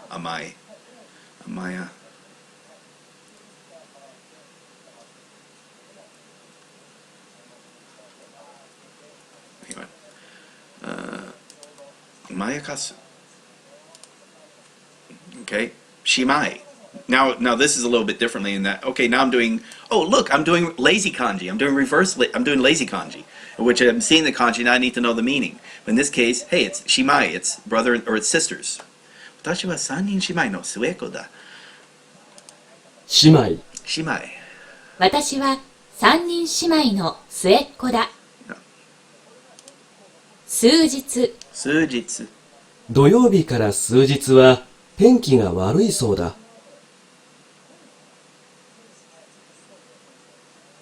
And this is like a number of days. And by the way, I don't need to write this out by hand. But I mean, sujitsu, number of days. 土曜日から数日 Anyway. 数日。土曜日から数日は天気が悪いそうだ。土曜日から数日は天気が悪いそうだ。Right. And don't worry about the fact that my pronunciation fucking sucks. Who cares? All right. I'm learning. I know my pronunciation sucks. I'm not at the N1 level yet. And at the N1 level, that's where I'm going to really start refining my pronunciation. I want to get my comprehension up there now. I want people to avoid my pitfalls. I worried so much about perfection early on that I wasn't making progress. I worried so much about the stroke order of kanji that I wasn't. All right, that I was missing the fact that you don't need to know how to write kanji from memory perfectly in order to read Japanese and to read Japanese or to type Japanese for that matter. And the reason why the purpose of the kanji is not about writing stuff perfectly or make it look great. All right, the purpose of learning kanji is to get you into reading, and you want to get into reading so that you can build your comprehension and capability of the language. Remember what the actual goals are. Okay. So if you got someone who goes on to remembering the kanji, who goes on to the Learn Japanese subreddit, it's like, here, check out my handwriting. Who gives a shit? Okay? How neat your handwriting is when you don't know any words to write them with. Does it really matter? Just make sure if you see a character, you know how to pronounce it. All right? Or if you hear a character, you know what character goes with it. Or you hear a pronunciation, you know what character goes with it. If you write it ugly, no one gives a crap. Okay? Alright, and same thing when you get into kanji. Because again, look, I got a whole fucking book of kanji. I mean, goddamn, here, I'm going to go full screen. I got a book of kanji. Shit, that's no problem. I mean, should I take a picture and say, hey, how's my kanji writing? How's my handwriting? Who gives a crap? Alright? By the way, these are words in which either I learned the word, there's a word I'm learning, or a word I missed. So this is really just a book of my mistakes. That's what this is. This is a record of my mistakes, of stuff I didn't know or stuff that I missed. All right. I care more about the fact that I get closer to 10,000 words than the fact that I can write 2,000 words perfectly. Which would you rather have? All right. Aim for the higher knowledge of the Japanese language. All right. Now, don't skip steps that are relevant. Don't say, oh, I don't care about speaking. Well, okay, great, but you still want audio. You want to be able to understand people when they speak. Well, I only want to read manga. Okay, but unless you know that you're never going to use the spoken language at all, like never going to listen to a show or never going to hear someone talk Japanese, okay, yeah, fine. You're not going to be able to reproduce that, and if someone speaks Japanese to you, you're never going to understand them, fine. All right, I don't know why you would perfectly go and set yourself up. Same thing with the reading. Like, oh, I don't want to learn to read Japanese. I just want to be able to watch shows. Okay, you want to train yourself to be illiterate in a second language. Are you fucking stupid? Just you're not saving time. You're not thinking of some magical means to learn Japanese that no one ever thought of before. We've thought of it. All right, and you actually make it harder by removing kanji from the equation. You make Japanese more difficult. Kanji helps it does a number of things, and it not only does it give you a pronunciation in a way, even though there's some exceptions to that, it also gives you some from context. It gives you understanding. Hey, here's this this particular kanji has a meaning, and it's used in words that have some related meanings to a meaning that has that kanji. All right, it just is the way it is. All right, and by removing kanji from the equation, you make learning Japanese harder. You don't need to know kanji to learn Japanese, by the way. All right, Japanese children know Japanese fluently, and they don't know any kanji. In fact, they're learning how to use kanji in their language. We're just flipping the script. I'm teaching you, you learn kanji first, then you learn how Japanese use it in their language. All right, so you're doing it different than a kid would do, but it works. All right, because I guarantee you, I have plenty of experience. I have written kanji from memory that just shocks the shit out of Japanese because they don't know how to write it from memory. Now I could be, it's like, oh, I don't know what that word, like they're saying a word, okay, I couldn't write it. And then they told me what it meant in English. Then I wrote the kanji. Oh yeah, so it's that one. And then they're shocked because they can't write the kanji from memory. But you know what though? That's a parlor trick because they know vocabulary words. All right? And that's what you really want to do. It's like if they see the word, they know how to say it. It's basically like, don't be impressed if someone wins a spelling bee. It doesn't mean like they're an orator, that they're a professional speaker. They just won a spelling bee. That's what writing kanji from memory is. It's essentially it's being good at a spelling bee.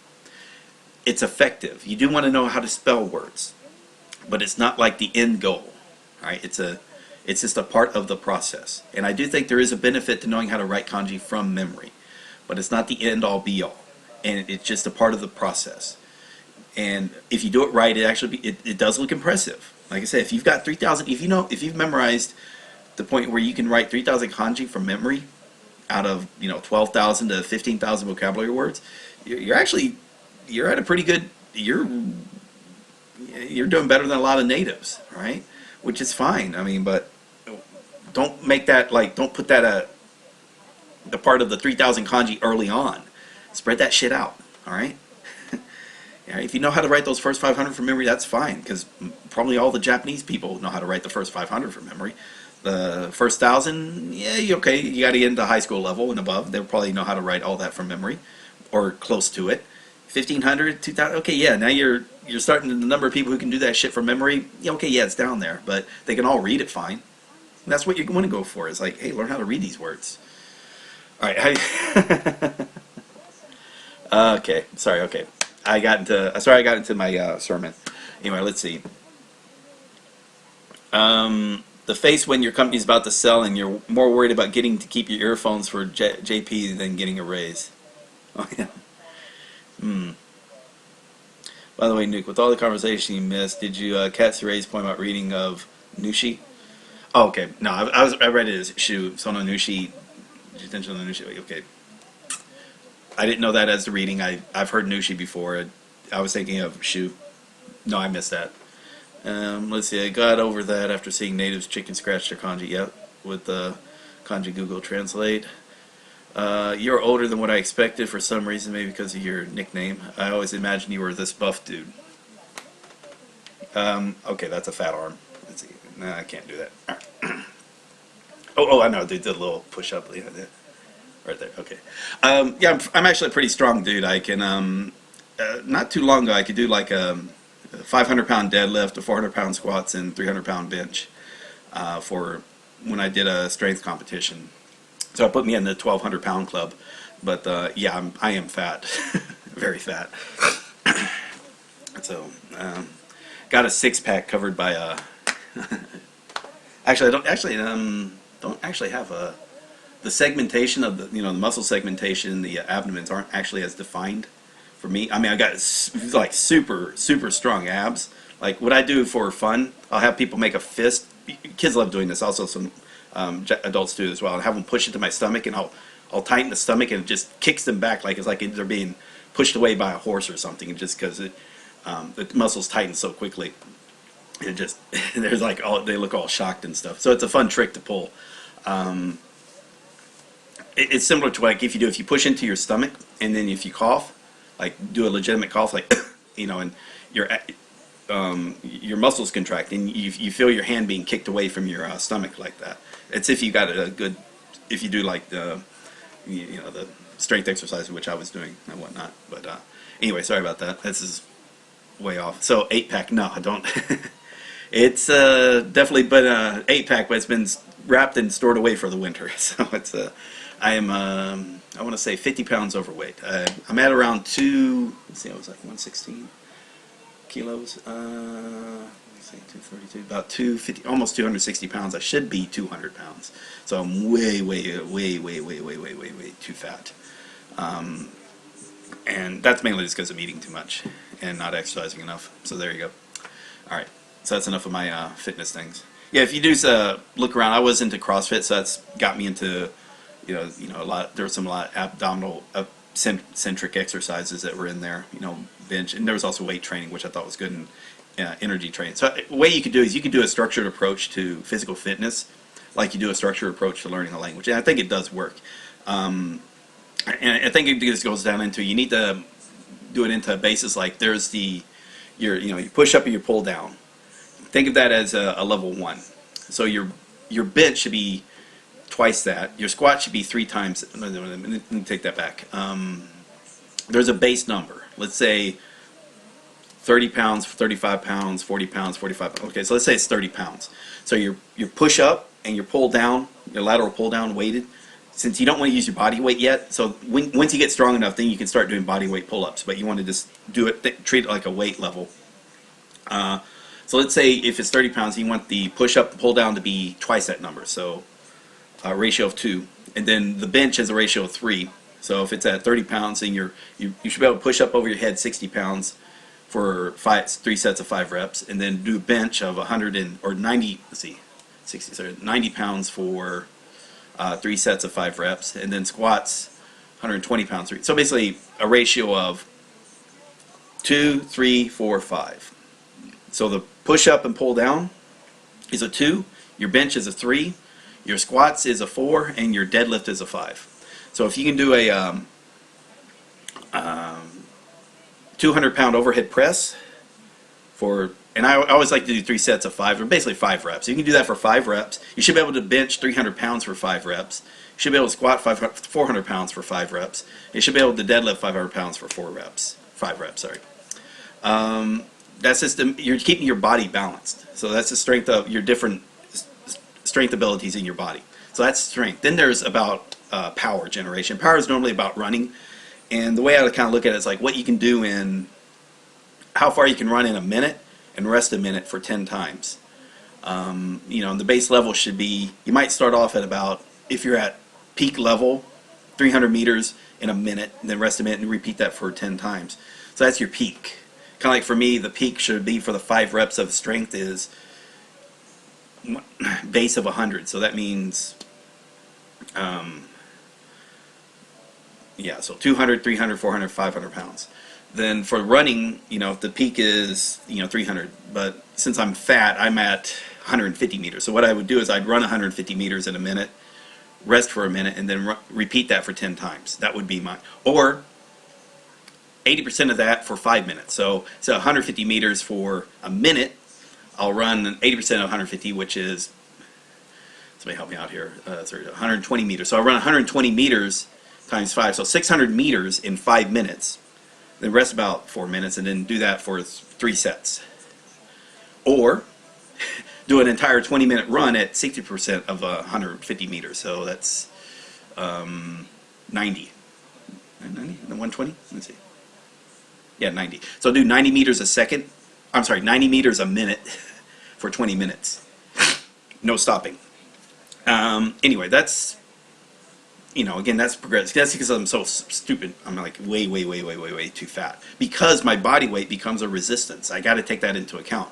As my body weight goes down, I'll start pushing those numbers up. Okay, I'm talking way too much about physical fitness. This is about kanji. But the same idea, though. I mean, I like the idea that you can do a structured approach to physical fitness as you do for learning a language, as you can for about,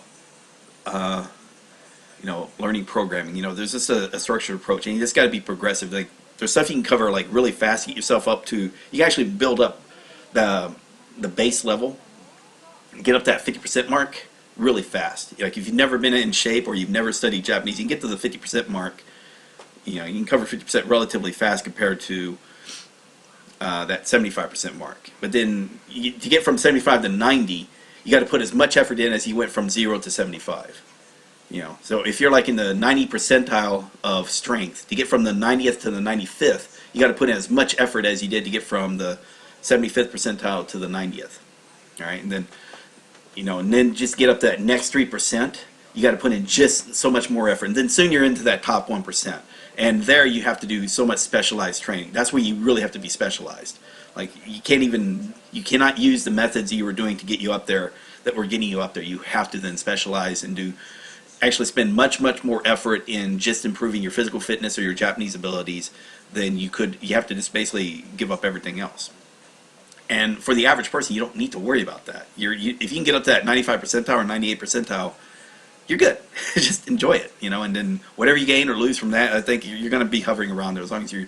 Same with physical fitness. As long as you then do maintaining type of exercising and maintaining a very good diet, then you're going to stick around that area.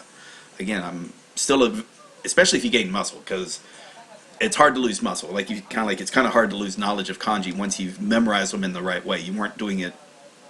You weren't taking shortcuts or whatnot. You just kind of say. I guess I'm kind of saying some weird shit here. Yeah. I need to stop. Okay. Yeah. Anyway, so this is Nuke Marine. This was not about physical fitness. This was about kanji. I just got in. Someone mentioned about my 8-pack, which I don't have. Or if it is, it's all covered. And started making a comment about that. Imagine. Oh, yeah, because he said, imagine I was a buff dude. Yeah, I'm not muscular. I'm not buff. In that I don't. My body fat's too high. So I look like a fat fuck. I am a fat fuck. So there you go. 260 pounds when I should be 200 pounds. So that's something to pay attention to. And the main thing about that, it's not about exercise, it's about diet. I already know that. So I just need to eat less. And again, physics takes over there. It's eat less, all of a sudden you're breathing out all those carbon atoms from the food that you consume, then yeah, it's sorry. That mass is coming from your body because you ain't giving enough through food. That's you speed up the process a little, but really exercise is for health, and then for your weight it's diet. And then your nutrition is going to help, is important also for health, but it's really for diet. It's all about calories, and you want to make sure there is some ratio of calories that you can think about. Some people that say 30-30-40 is maybe good. 30% calories from proteins, 30% from good fats, and then 40% from good carbohydrates. That's a pretty good ratio. Keep it at a number which is your ideal body weight. What would be maintaining at an ideal body weight? So that's what you want to aim for. So don't go like crash diet. You just say, hey, look, this is the calories I need to maintain at a 200-pound body weight. All right. Well, soon your body's going to slowly get down to a 200-pound body weight because that's the amount of food you've been giving it. It's going to take a while to get there, but it will get there. Yeah. And it's sort of the opposite of getting good at Japanese. You have to consume Japanese. If you're not consuming Japanese, your brain doesn't get used to the Japanese. Now, the consume Japanese, you have to be able to digest it. So that's where this comprehension comes into play. It's like, hey, this is stuff you can comprehend. All right, and you build your comprehension by building the number of words that you know, either through kanji and vocabulary and grammar. So again, this is all kind of, kind of stretching the metaphor a bit, but you can kind of see how, physical fitness and learning of a language can, similar ideas. Just the way you can only get what you put into it. Eventually you do have to show up. You can't just read a book on physical fitness, read a book on learning Japanese, and then learn Japanese. You do have to watch the shows and get out there and fuck, actually that's a good point. It's like there's a training you do for physical fitness in the gym, but the idea is like that prepares you to be able to do stuff that's not in the gym. Running down and you just happen to run across the street, jump across a fence or climb a mountain, climb a tree. That's stuff that you don't train in a gym, but because the training, the improvements you made in the gym, you're able to then do that in the wild. Same thing with the structured stuff you did in Anki and through learning vocabulary words. That allows you to then utilize that in the wild, which is a better use of your physical fitness. It trains your body to be able to help take on any random situation it can run into. And the more physically fit you are, and the more knowledge you have of Japanese, and the more you can understand anything that gets thrown at it, either in Japanese or through the through what the world throws at you in the physical area. Okay, this has been 2 hours for a half-hour study session. You can kind of tell why I needed to back off from doing these videos every day, because I was talking way too much, and I can talk a lot. But hopefully this has been fun. All right. People who want to make fun of my Japanese ability for writing, there you go. Got lots of stuff to make fun of. I made lots of mistakes today. Go with it. But again, you can just have fun. Thank you all very much. I'll probably be back later tonight with a Let's Read. It's going to be episode 6 of Rookies. So episode 6 of 11. Slowly getting through that one. And I'm going to be working through Keikon Dekinai Toko. When I get to episode 5, that's also when I'll start doing the books as well for 5 centimeters a second. So I'll make sure to slowly build those up. And I'll try to do something like that with the next set of dramas I've got planned, because it's a drama that happens to also have a book equivalent that has an audiobook equivalent. So, you know, I'm kind of excited about that idea, and I might just do that slowly as well as continuing the Let's Read of dramas that I have that happen to have transcripts. Cool. All right, thank you guys, and see you later. It's been Nuke Marine. Let's learn kanji.